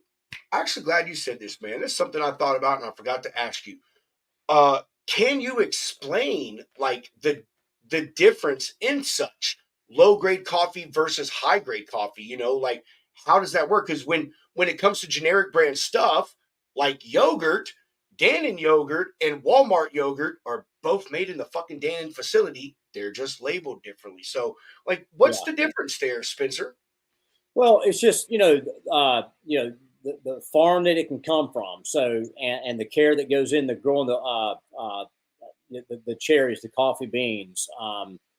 The processing phase of it, the roasting part of it. There's a lot. There's a lot that goes into it. But like your low grade coffee is just run of the mill, mass produced.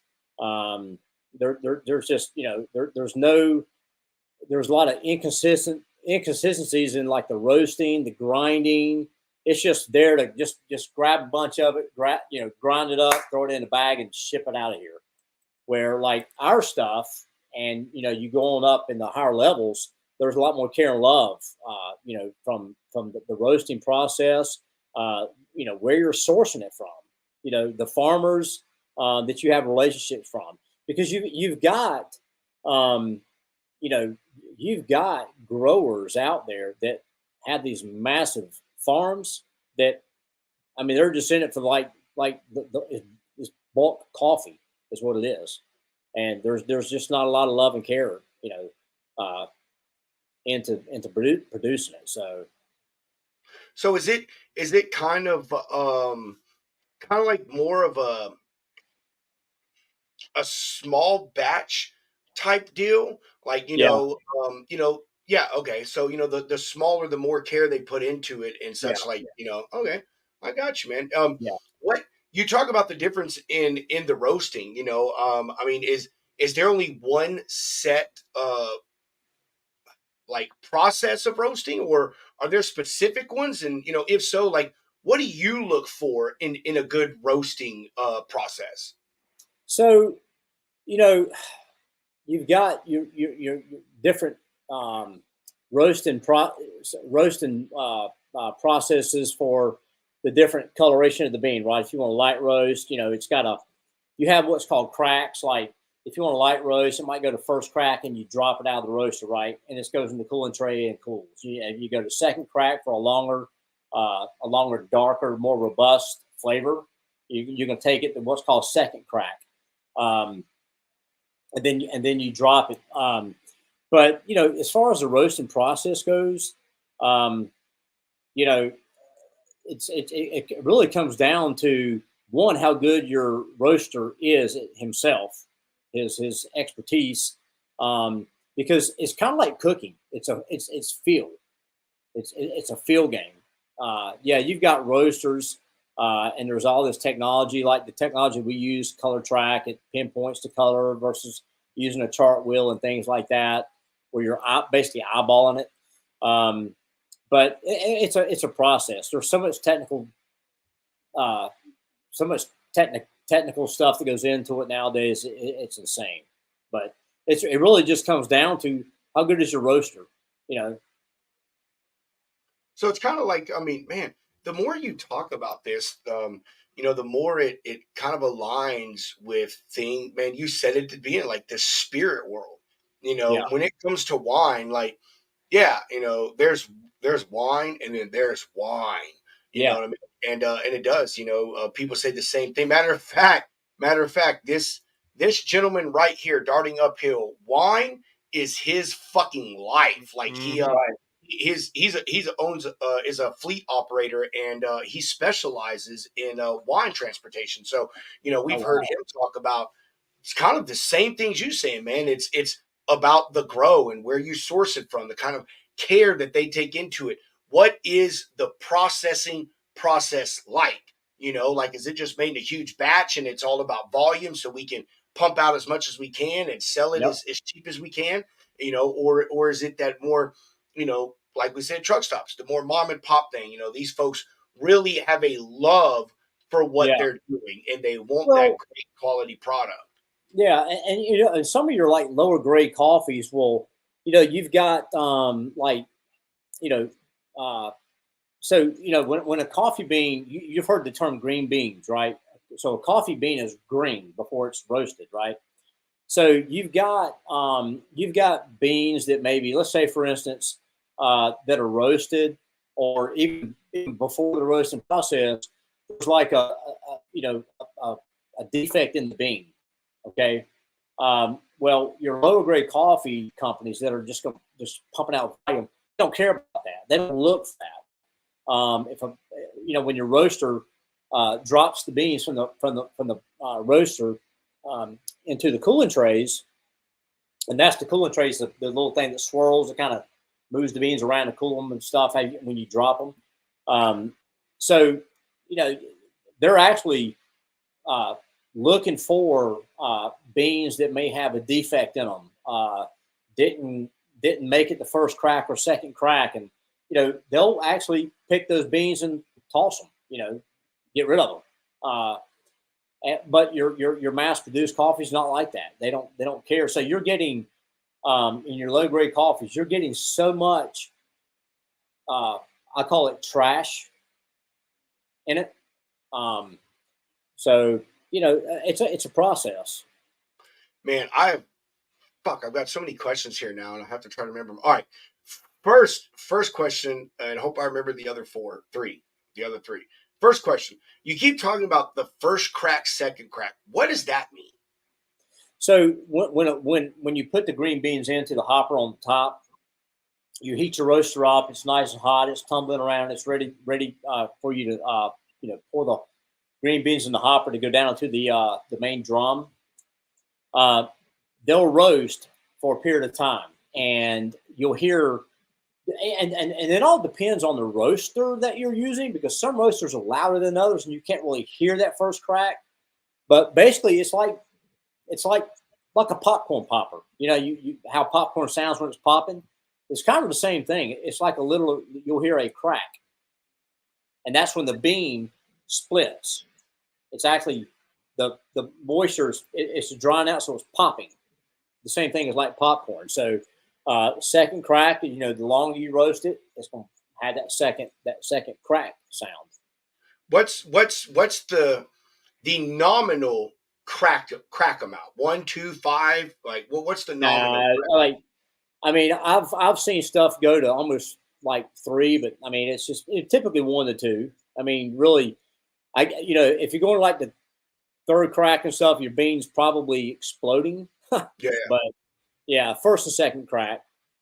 The second crack is going to be, like I said, your darker stuff, your darker roasted coffees, and that's and the longer you roast the bean, and some people don't know this, some people do. The longer you roast the bean, the more caffeine you're roasting out of the bean.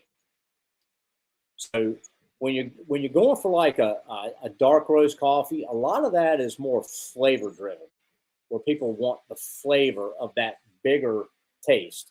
Um, so in those instances, you got to add a caffeine content, which is like a robusta bean that has more caffeine content than an arabica bean. So you've got to put a certain level of robusta beans, and robusta beans are like very bitter. They're really used for like espresso shots and stuff like that. They're very bitter tasting.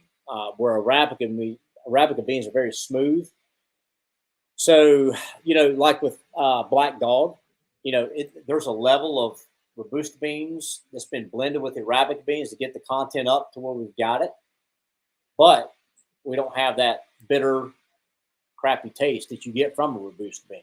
Dude, that's actually really interesting because like you think like you're like dark roast. Oh, it has more caffeine, but Now like it's now flavor. it's like no, it's really more a flavor thing. It like Flavor. dude, that is so Yeah. freaking interesting. And your light roast has more caffeine than a medium roast, and medium roast has got more than a dark roast. I mean, That but is again, so fucking you've got to get, crazy, bro. you've got to introduce that caffeine content to get it to where you got to Dude, get it. all right, now we're fucking starting to geek out, bro. Now I'm starting to geek out now, dude. You got me going. You got me going. All right. Yeah. Hey, I want to say, Steven, now that you're watching, this is the guy that we were talking about earlier, Spencer. Steven, uh, we want to hook you up with Spencer here. He is going to be looking for some trucking ambassadors here soon.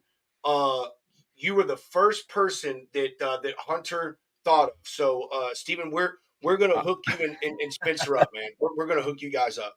Oh God, I can't even imagine Steven drinking coffee. Oh, I know he's already fucking lit. Jesus, gosh, oh my We lord. can, hey, I'm sure Hunter, me and Mr. Woodfin back there, he can lace it with something, right? So, all right, A little, hey, a so little Tennessee whiskey. yeah. Hey, a little bit of that, a little bit of that shine. Mm. Man, you're very welcome, brother. You're very welcome. You know we love you, man. You show us tons of love, and he is a big supporter of everyone out there. Matter of fact, our guest tomorrow, Mr. Thomas Sullivan, the foundation that we're going to be supporting tomorrow, Stephen here referred them to us. So again, Spencer, let that go to show, man, the like how we do things here, man. Like Yeah, we work with people. Whatever you think is important, we want to freaking love it. highlight, and we want to Love do it. what we can for you. So, Absolutely. I bro, mean, hey, that's what it's all about. Making connections. And there was a book years ago that I read. A buddy of mine told me about. It's not a very long read. It's called Left on Red. It's basically doing the opposite of what you're supposed to do. Innovators of the world, your Bill Gates, Elon Musk's and Steve Jobs, your innovators who basically didn't take a right on red, they took a left on red. And the guy that wrote the book, his name was Billy Glenn, and he referenced in the book, he had a business called Collective IQ, and where you're building your collective IQ, you're building your Rolodex out. And I always thought that was, a really cool way to put it. Your collective IQ. Your I mean, I've heard you building your Rolodex and all that, right? But collective IQ, you're basically improving your collective IQ through your contacts, your relationships that you've developed, and in times of need, you leverage those relationships, and you pay it forward. And if somebody blesses you with an opportunity, you bless them back, and however you need to bless them back. So I've always believed in that hey, it's twofold, man. It just you do for me, I do for you, and we all achieve what we need to achieve.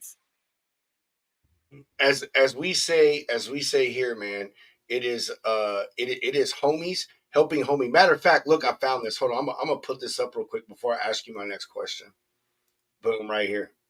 This is what IT Brian shared with us earlier. The Logistics Lounge homies.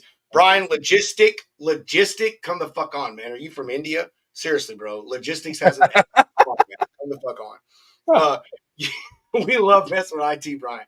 All right. You have colleagues, you have friends, and then you have homies. These are the people that support you as much as you support them.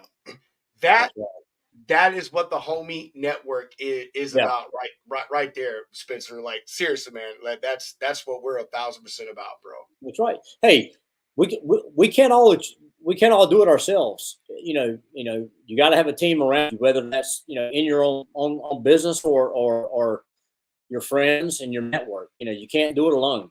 You gotta have a helping hand along the way. Yeah, man, that 1,000% correct, man. Redneck says, have you ever heard of Truckers for Christ? There, Spencer. That is a large group that he does.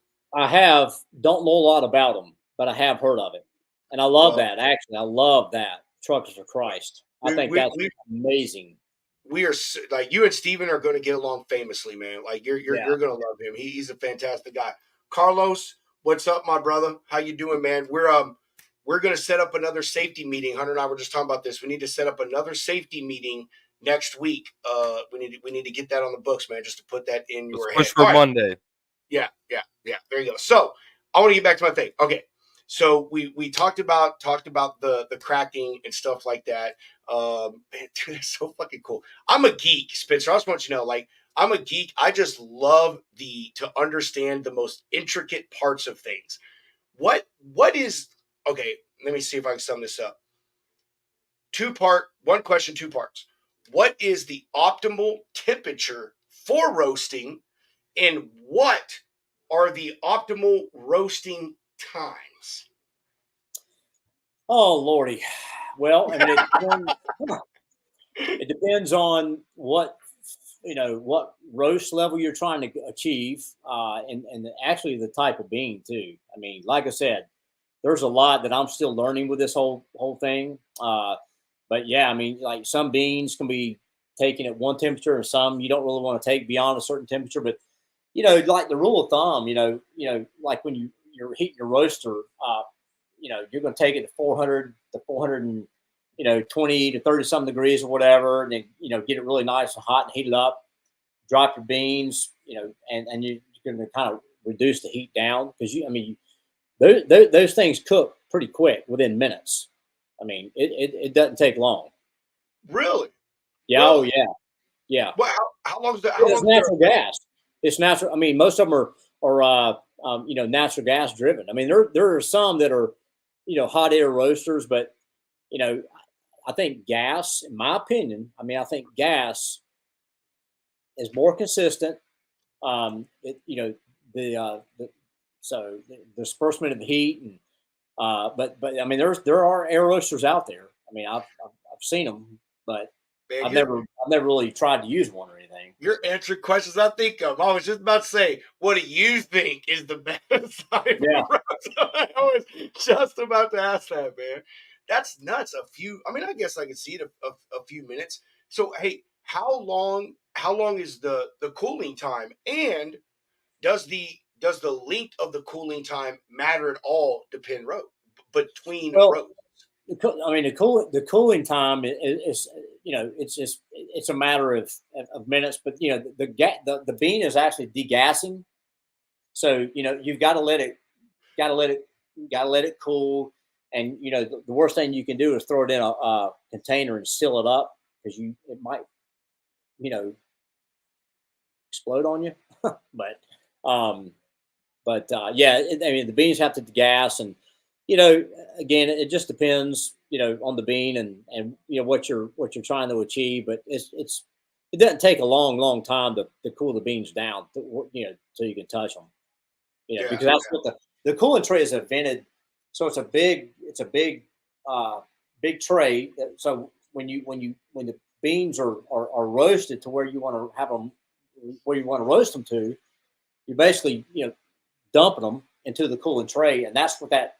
You've got the wand that goes around, and spreads the beans and cools the beans, and it's a vented tray, so it's got air coming up underneath it to help to cool them. Because it's like you've heard your top chefs and everybody when you're cooking, like you cook an egg, you throw it on the plate, the egg is still cooking, right? So you got to kind of take it off a little sooner, so it's still cooking. So same thing with a coffee bean, it's still sitting there cooking.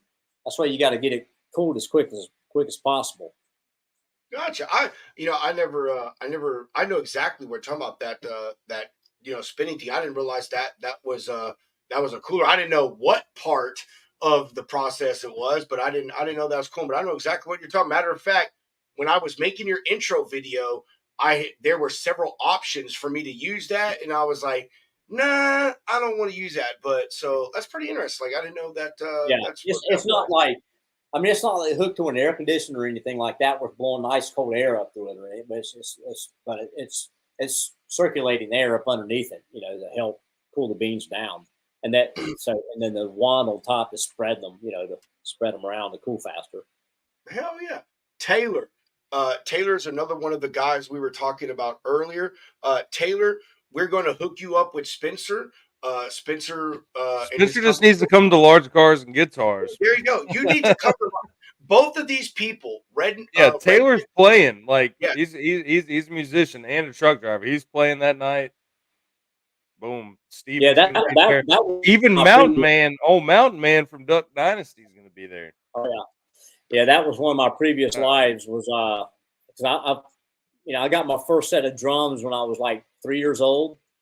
And played, and I played in a hair band in the 80s. I actually literally had the long hair, had a tattoo right there, had my ear pierced. So yeah, we were pretty badass, I guess. But during the 80s hair band. But yeah, I love music. I'm a big music buff. But yeah, I love the drums. I hadn't played drums in over 30 years, but Bob, like riding a bike. Bob, if you're still watching, since Spencer says you're the one that calls the shots, we need a fucking brand of Road Dog with Spencer branded hairband. Like we need something like that, like a picture of Spencer with his flowing locks. You know what I mean? I actually had a believe it or not, when I was first throwing it out, I actually had a mustache. So my best friend, who actually lives in Knoxville, he would call me. You remember the old show, Chico and the Man? Oh yeah, dude. I looked like I had the long hair and the mustache. I looked like I just watched a documentary on Freddie Prinze last night. Matter of fact, it's called The Dark Side of Comedy on fucking Vice Network. I just watched that documentary. Wow. Yeah. I know exactly what you're talking about, man. Chico and the Man. That was a good ass show, dude.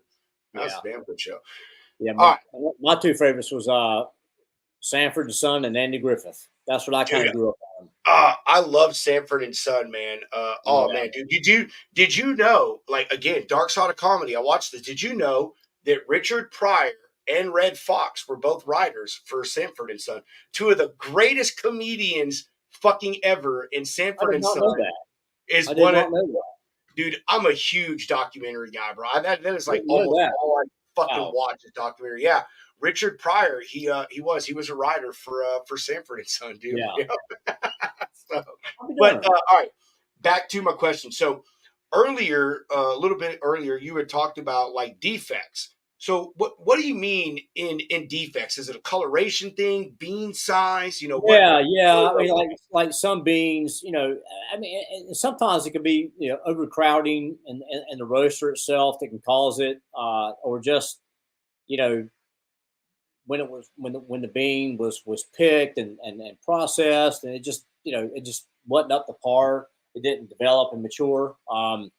So it can be. When you've got your beans in the roaster itself and they're roasting, they're tumbling around in there and getting cooked. Maybe one bean got caught up over here, or it didn't. The heat didn't hit it quite as good. So one side of the bean may be a lighter color, one side is darker, or it just didn't get cooked to the right way to the temperature that the rest of them did. So that's that would count as a defect. But but I mean, I've seen beans that are green beans that are just horrible. I mean, you don't want to roast it because it's got a bad spot on it or something like that. Just kind of like a strawberry or anything else, right? Yeah, yeah. So, when it comes to the roasting process, and again, one question, two parts. So, is there a preferred batch size when it comes to roasting? Shit, I forgot the second. Oh, second.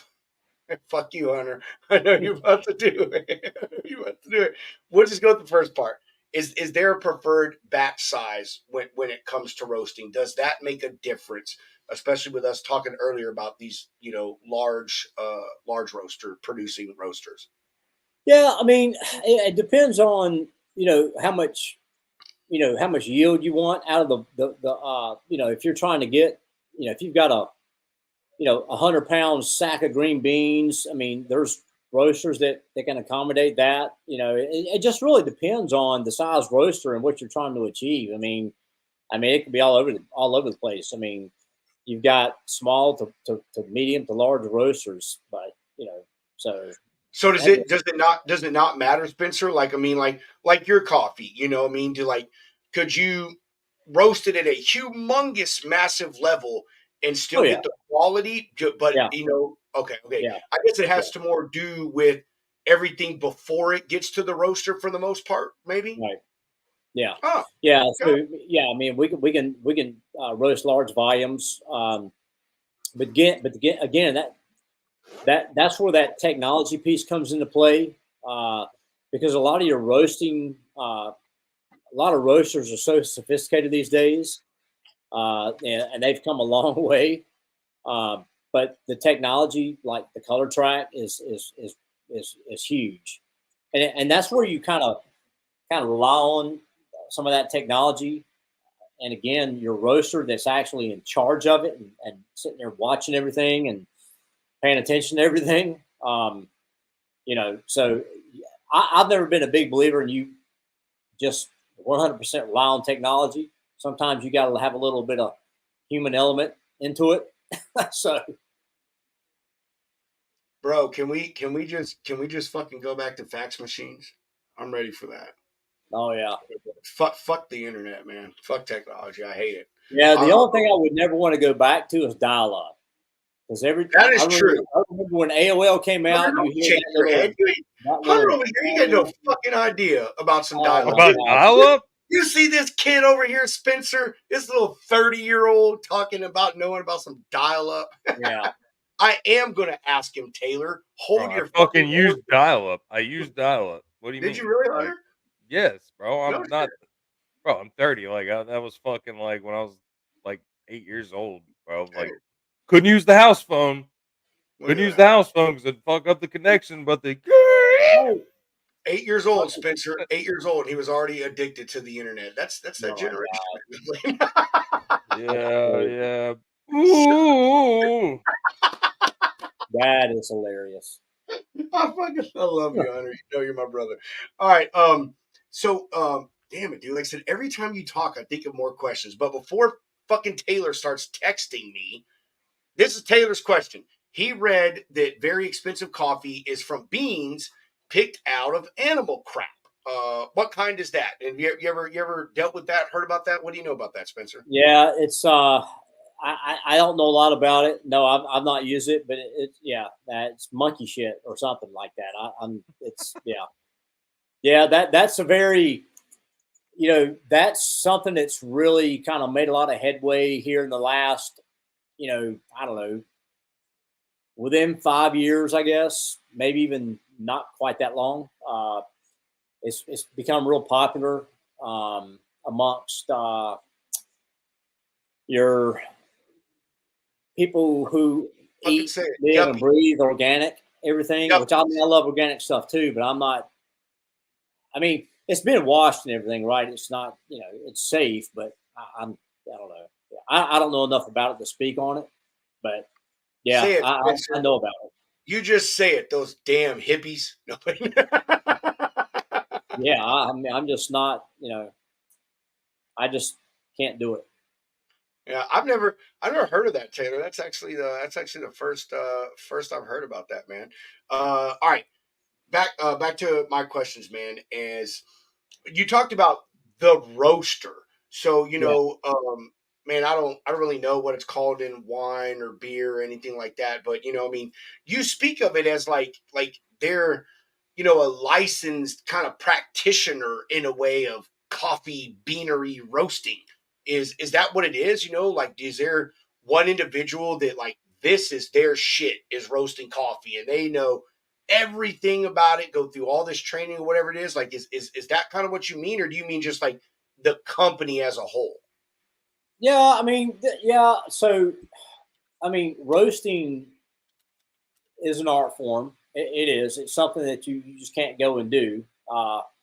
You got to have experience in doing it. But like with us, you know, there's um, there's one guy, one guy roasting.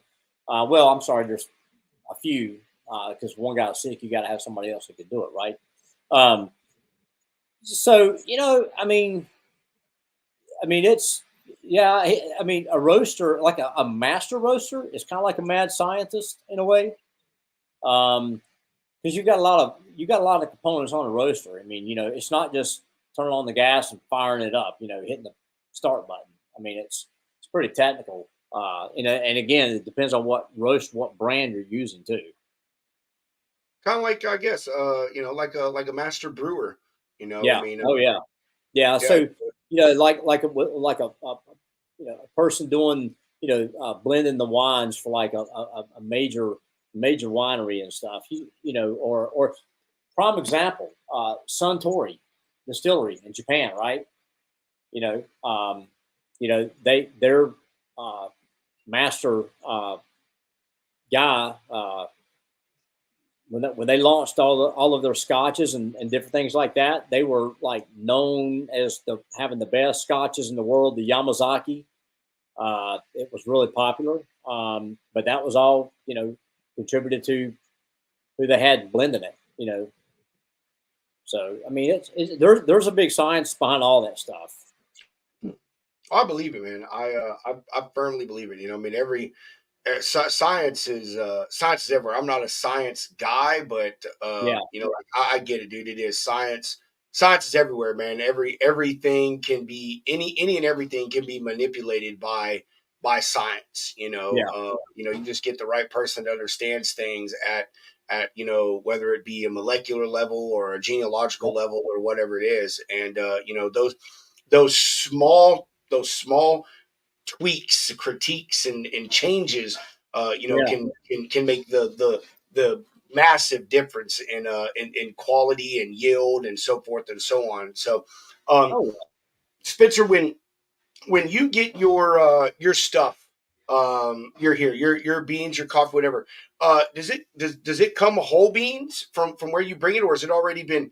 And I say, when you get it, has your stuff already been roasted and ground, or what is that no, process no, like? the beans are. I mean, they're no, they're green beans and they're roasted. I mean, they're green beans from the brokers and the farm that represent the farmers and stuff like that. You've got it's kind of like, I mean, you've got some coffee companies that are big enough where they have their own farms. Like Starbucks, they have their own farm in Costa Rica. My daughters actually went on a high school field trip and visited the Starbucks farm in Costa Rica. Um, you know, but I mean, you've got to be obviously pretty big to have that, right? To have your own farms like that, and or you can buy the whole yield, from the farmer, like micro lot coffee. It's called micro lot, and those are like small boutique coffee farms that you know. There's coffee companies that can buy the whole entire yield from that year, you know, or they have exclusivity rights to that farmer. But no, I mean, it, the majority of your coffee companies out there are buying from like the middleman. It's kind of like a broker setting up a load, like like the DAT board, right? It's a you got that middleman, um, and but no, our beans come in, green, and they're roasted. They are roasted for us. Oh, sweet, man. So, all right, let me. What? Actually, I'll ask this first part, and then I'll ask the second part. What is there a like a prime grow slash pick time? Or all beans grown for to the same point, like 6 months, and you fucking pick them, or like I said, or is it like I keep going back to spirits because you made that thing. It's like spirits, like there's a prime time to pick, roast, and do certain bean types and flavor levels. Yeah, I mean, again, it depends on the region of the world, but typically, yeah, the coffee bean, like I said, it's basically a cherry. It's red, so you're looking for the coloration. It's kind of like picking a blueberry. It's same thing, or a strawberry. A strawberry, if it's nice and red, it's ripe enough to pick it. If it's still half yellow or half green, half red, hey, it's not fully developed yet. It's the same thing that the growers do with the coffee beans and the coffee cherries and stuff. All right, so on that note right there. So, how to say it? I'll use bananas. I'll use bananas Mm. as an example. So, I used to pick up a lot of fucking bananas when I was a driver. I did reefer freight, so I used to pick up a shit ton of bananas. And I remember talking to him and say, "Hey, man, like, when do they pick these things? Like, how do they know when to pick them and stuff?" So, what is the time from picking? Or hold on, let me back up. Once you pick the bean, is that bean still like progressing in its stage, or do they pick it at the exact time it needs to be picked? Because bananas, they'll pick them before they're ripe, obviously, because they're Right, going to continue aging and shit, as you get right. them. Yeah, they're green. Yeah, they're green when they pick them. No, I mean, you're not gonna pick. You're not gonna. You want them to be, as optimal as you can get them. You know, so it's So not like a they're banana. okay. So they're not like a banana or other fruit, like you pick them and then Yeah, they continue to ripen and do all these other stuff or what, right, do all these other things. right. Oh, Yeah. gotcha. Now let me ask you something. So when you were hauling bananas, did you ever come across tarantulas? No, man, I didn't. I never did. But I mean, I was never on the dock like loading them and stuff. I never heard anyone say anything. I wish I could remember where I used to pick them up out of. I know that it's in Texas. The city starts with a C. I'm gonna have to look it up. But dude, I used to, and they brought in bananas for Del Monte and Chiquita? yes, Chiquita. Yes. And dude, there would be like, dude, this place was small as small could be. I think their entire facility was maybe 10,000 square feet. I mean, and Oh like if yeah. you know about like trucking, that's a small ass facility. And Oh yeah. man, they would push like 30 trucks a day out that fucking place, man. Like Wow. there would just be like they had like 5 docks on each side, and it literally was a transload, man. They would bring in like Chiquita and Del Monte branded freight trailers, like containers. They'd back Oh up and yeah. then they unload them, and then it would go right onto our trucks. When I drove for Night Refrigerated, and man, it was nuts. I thought it was such a really cool thing, man. I stand on their dock and talk to those people like a lot and ask them questions and shit. And the guy that ran the facility had been in the business for like 50 years, and like Mhm. that dude, he remembers like off topic. That guy remembers actual banana republics. If you're old enough, you understand what the term Banana Republic really fucking means. It's not a clothing brand. It is not No. at all. Yes, it is, but so it was cool, man, talking to that guy, like him telling me about like Banana Republics and shit. I was like, holy crap, dude, that's absolutely nuts, man. That's wow. That's crazy. Yeah, I know you know. I mean, I was spent what Hunter maybe but I know what I'm talking about, Spencer, man. The old Banana Republics and stuff, man, from the turn of the century up until around the 50s and 60s and shit. So Yeah. Uh, so when they pick when they pick your beans, man, what is the turnaround time, from the time they pick these beans from where they're at, and then they get to you. So my guys, I mean, they already have the beans in inventory. Excuse me. So they, probably And again, it depends on where they're coming from. They got to come through customs and all that good stuff. But you know, our stuff is already in inventory, so we don't have like a set schedule of when the green beans come over and arrive. They're already there. They're already brought in. Now, when we get to certain, like a lot of micro lot stuff, when we start launching stuff like that, then that's going to be a little different, logistical nightmare there. I can tell you that. Rob, you're on mute. There you go, bro. Technology fucking Rob, man. Like I literally was talking to Sage about that shit earlier, and I'll tell you about that fucking later, man. All right. Before I get to my last question that I have, Carlos here. What are your thoughts on this mushroom coffee, man? I know this is like a really big fucking thing going on What right kind now. of mushrooms are we talking about? There's some witches brews and I mean, there's some of those, yeah, but there's a really big mushroom coffee movement, man. I see the ads all over TikTok and everything else or whatever. Do you know what we're talking about? And then B, Spencer, do you have some insight on that? I don't. But what I do know is some of that mushroom infused coffee. I mean, it's actually really health benefits from it. Yeah, there's a lot of health benefits from it. I mean, from like cognitive functionality, inflammation. But again, it's like what Hunter said. It depends on what mushrooms going in there and how it's being used. But hey, there's some health benefits with it. I've tried some of it, but I mean, I'm not a fan of it because and I've got like I forgot what they're called. It's the same mushroom capsules that old Joe Rogan was Yeah, talking I know about. exactly what you're talking about. Yeah. Yeah, for like focus, cognitive function. And they work.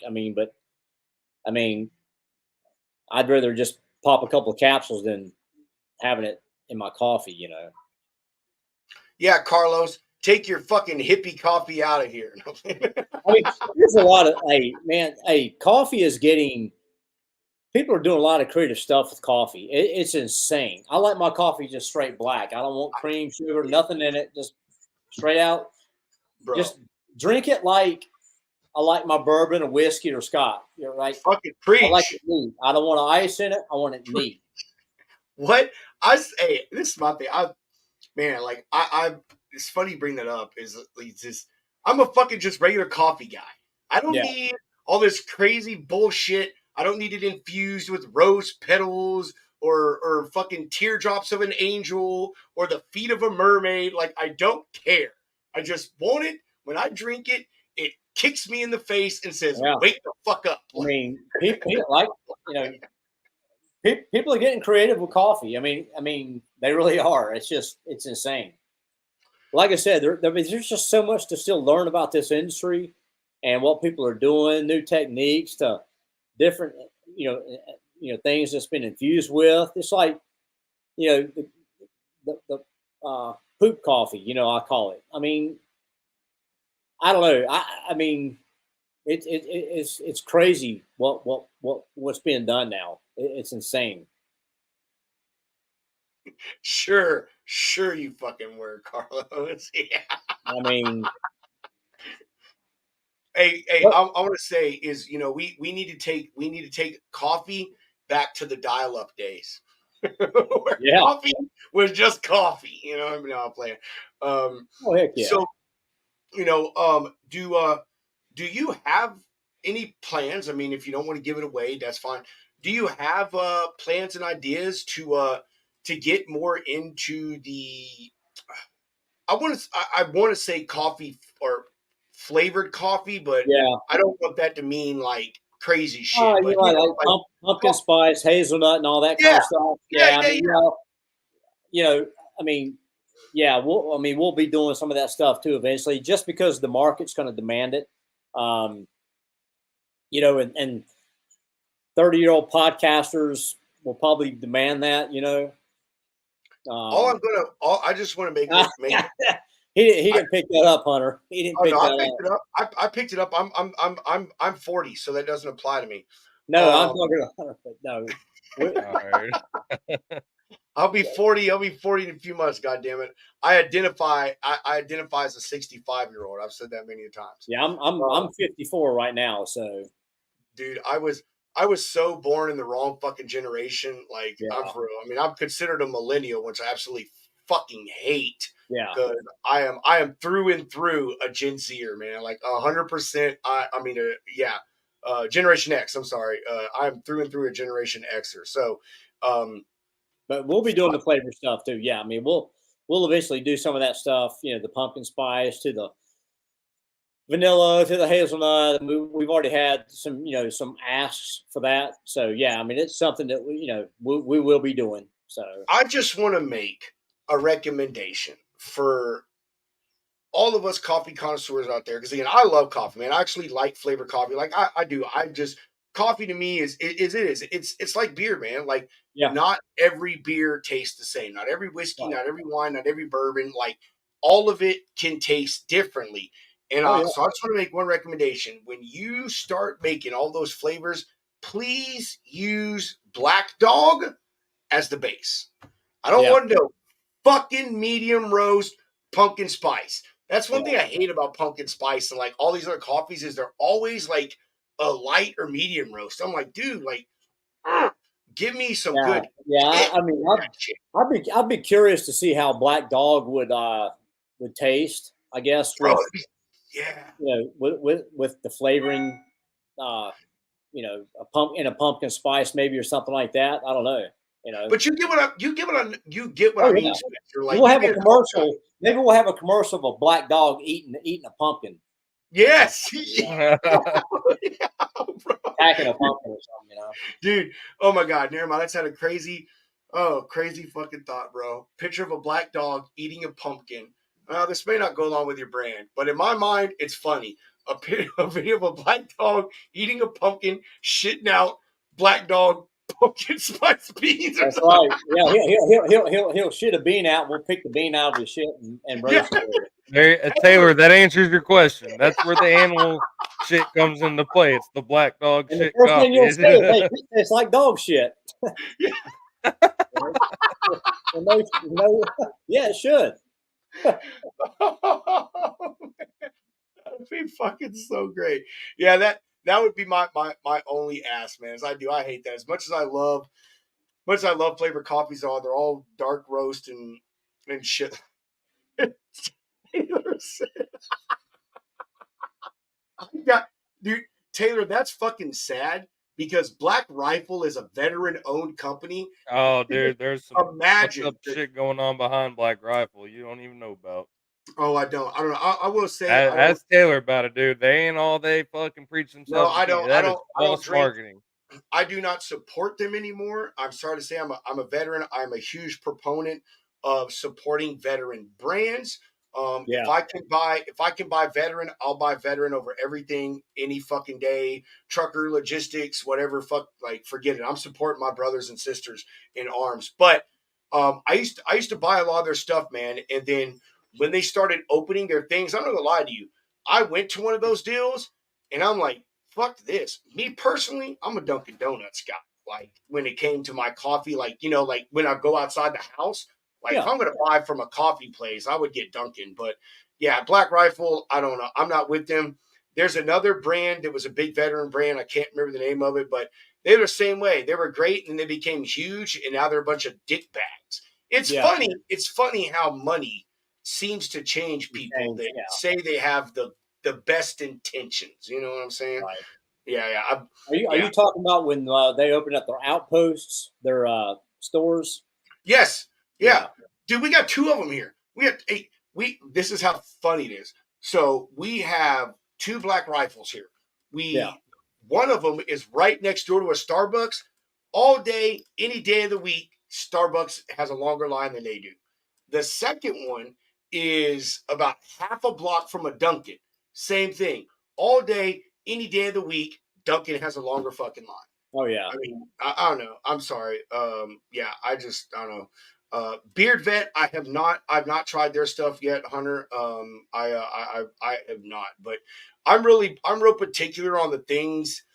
Here's where I feel about the veteran stuff. So people are using the whole veteran owned and operated shit because it tugs on Americans' heartstrings. That's what Yep. it does.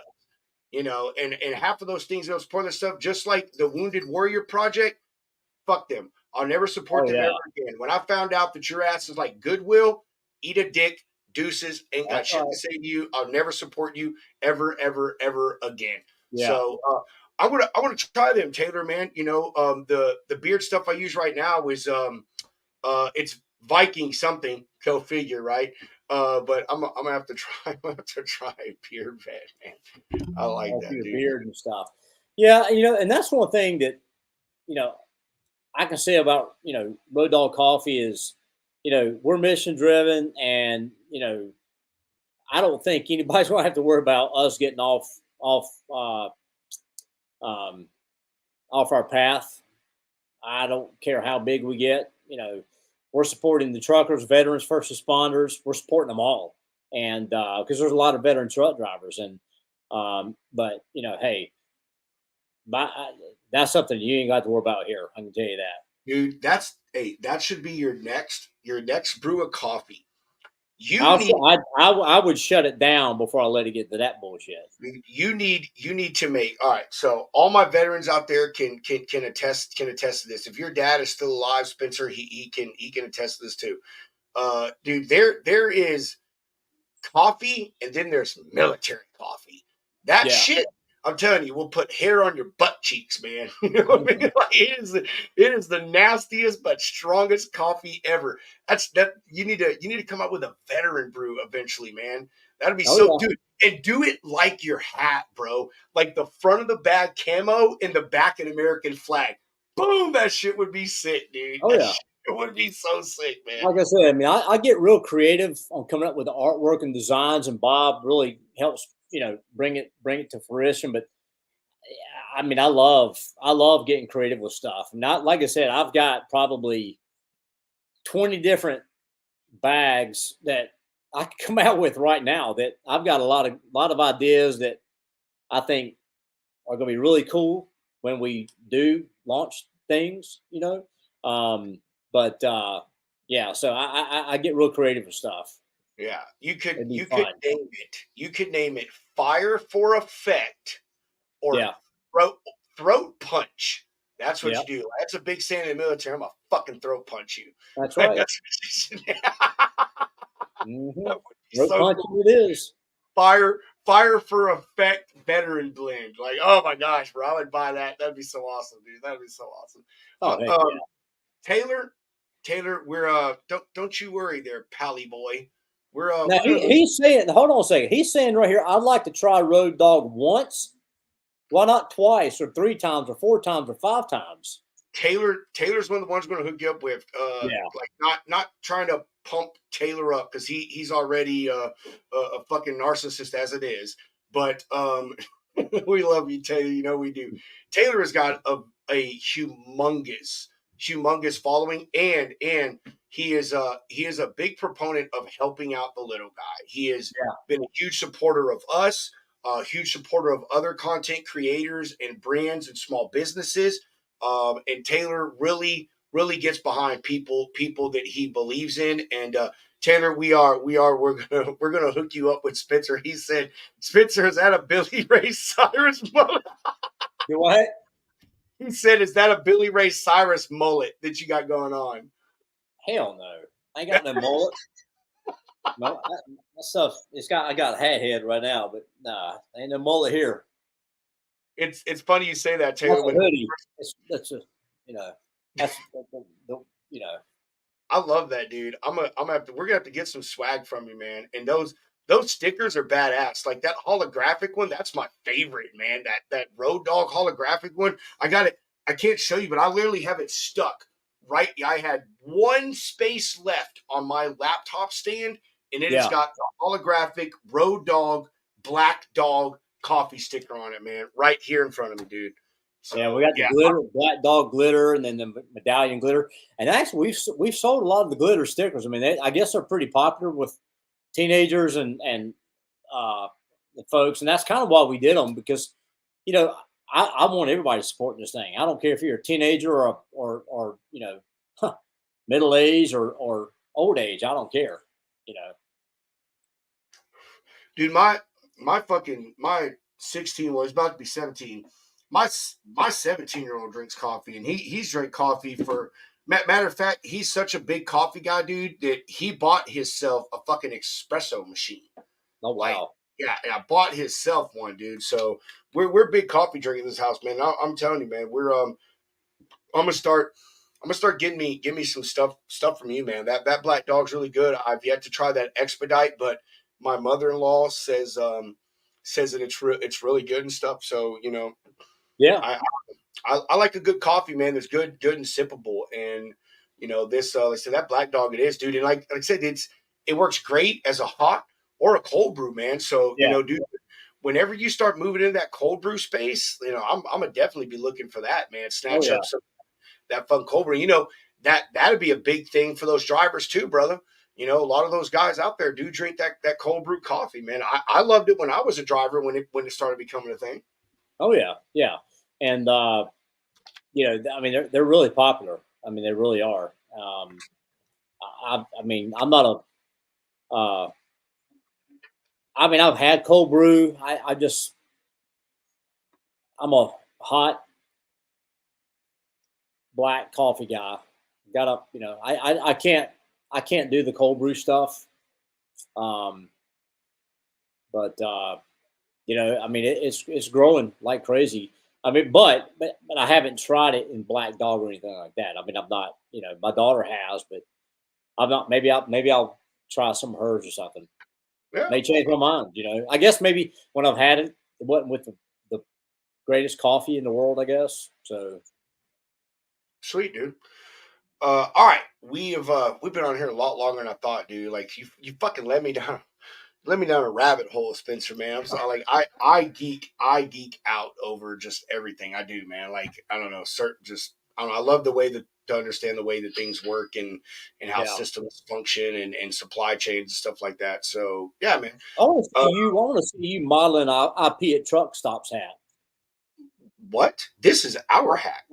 No, IP at truck stops hat.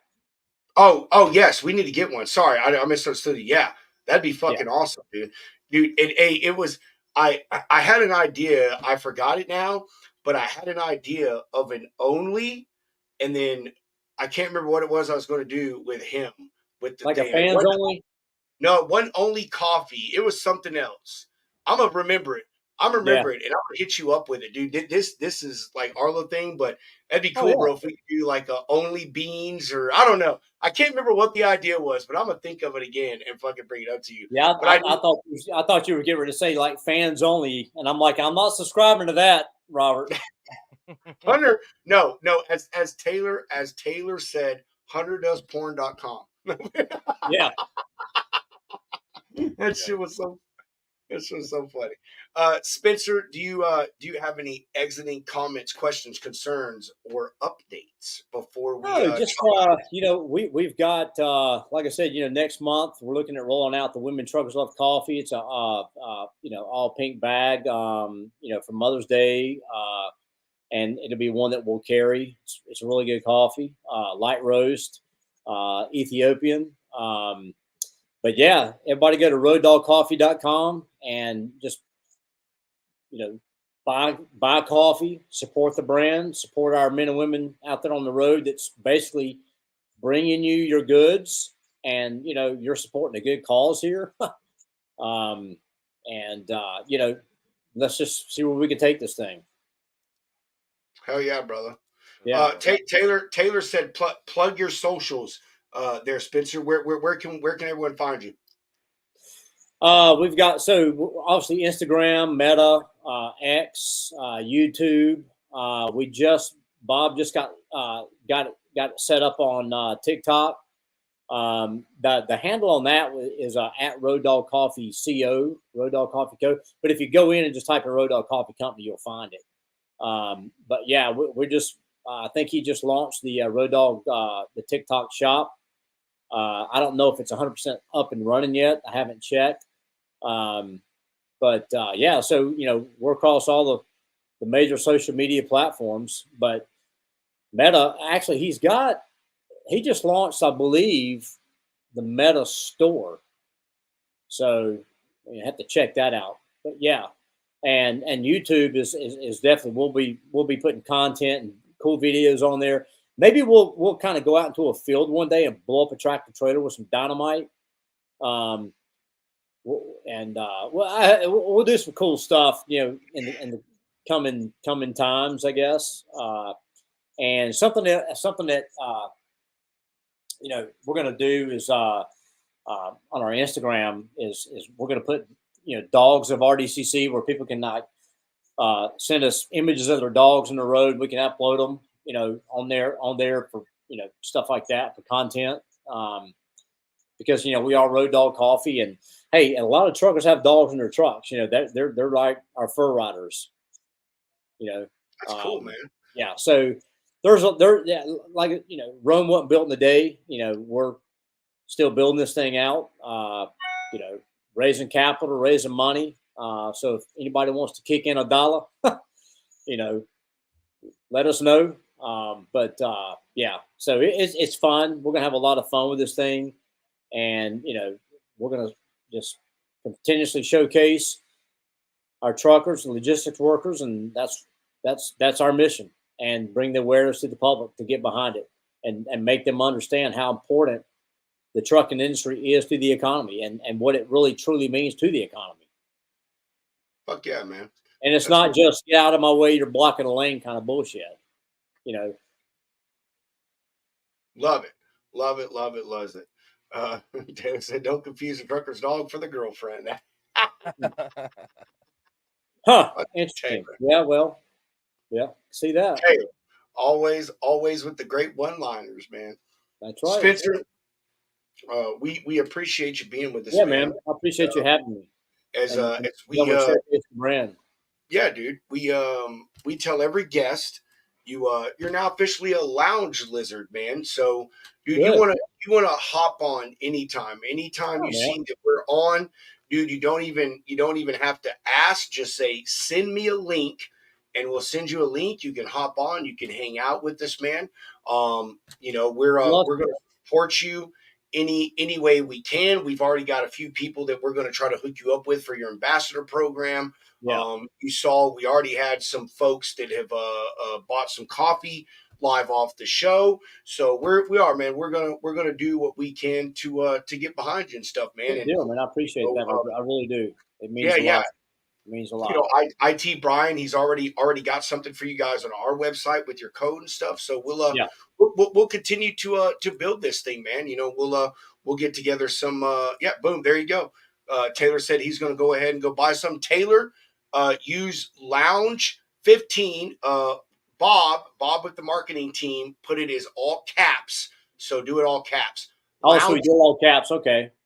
Yeah, Lounge 15, you can get 15% off. However, I will say that right now Spencer does have a 25% off little link down there in the bottom left-hand corner. So first time buyer.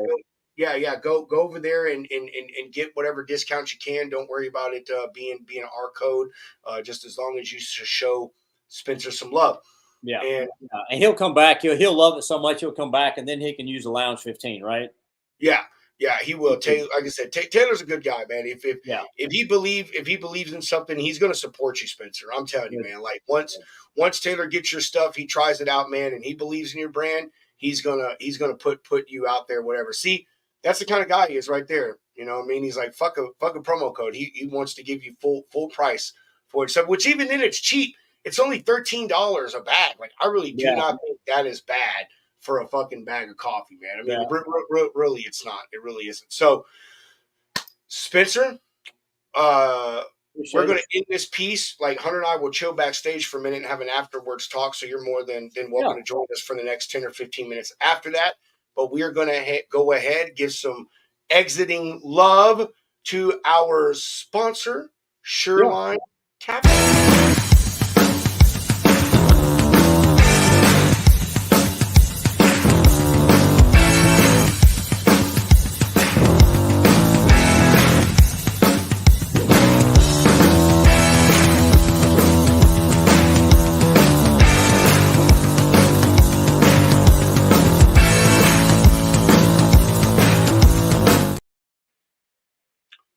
Awesome sauce. Mr. Hound, do you have any exiting questions, comments, concerns, or updates? No questions, no updates. Spencer, thank you for being on, man. Love what Yeah, you man. got I going appreciate on. you And guys having us. I really do. And like I said, just get behind it. Let's support it, and let's give our hardworking men and women behind those headlights and driving down the road. Let's give them a love that they deserve. That's that's what it's all about. absolutely, Let's man. showcase them. Fuck yeah, man. Absolutely. But as always, everybody watching, thank you again. Yeah, We'll appreciate be it, back on guys. tomorrow at 4 p.m. Central Time. And That's right. see y'all tomorrow. Tomorrow, everybody. I did make a flyer. I only posted the flyer for the foundation that we're having on tomorrow. Hunter and I mentioned that we want to try to start supporting and highlighting some charities on the show. And we are men of our word. So tomorrow we have the Sullivan Foundation on. It was started in honor of the gentleman who did it, son, who had some medical difficulties, and they have continued it to help supporting other families with children that have medical issues, helping them pay medical bills and stuff like that. So please, you've seen the flyer. It should be up by now. I think it set it for 4:30 to come up. Go share that. Make sure that y'all watch tomorrow. We're not going to ask for any live donations, but they have a truck show, and we ask that you may go to that truck show, or maybe you want to go to their website and you want to do something. So join us tomorrow, 4 p.m. Central Time, with the Sullivan Foundation. We're going to have a fantastic time. As I always say, chunk the deuces, Mr. Hound. Roll that beautiful bean footage.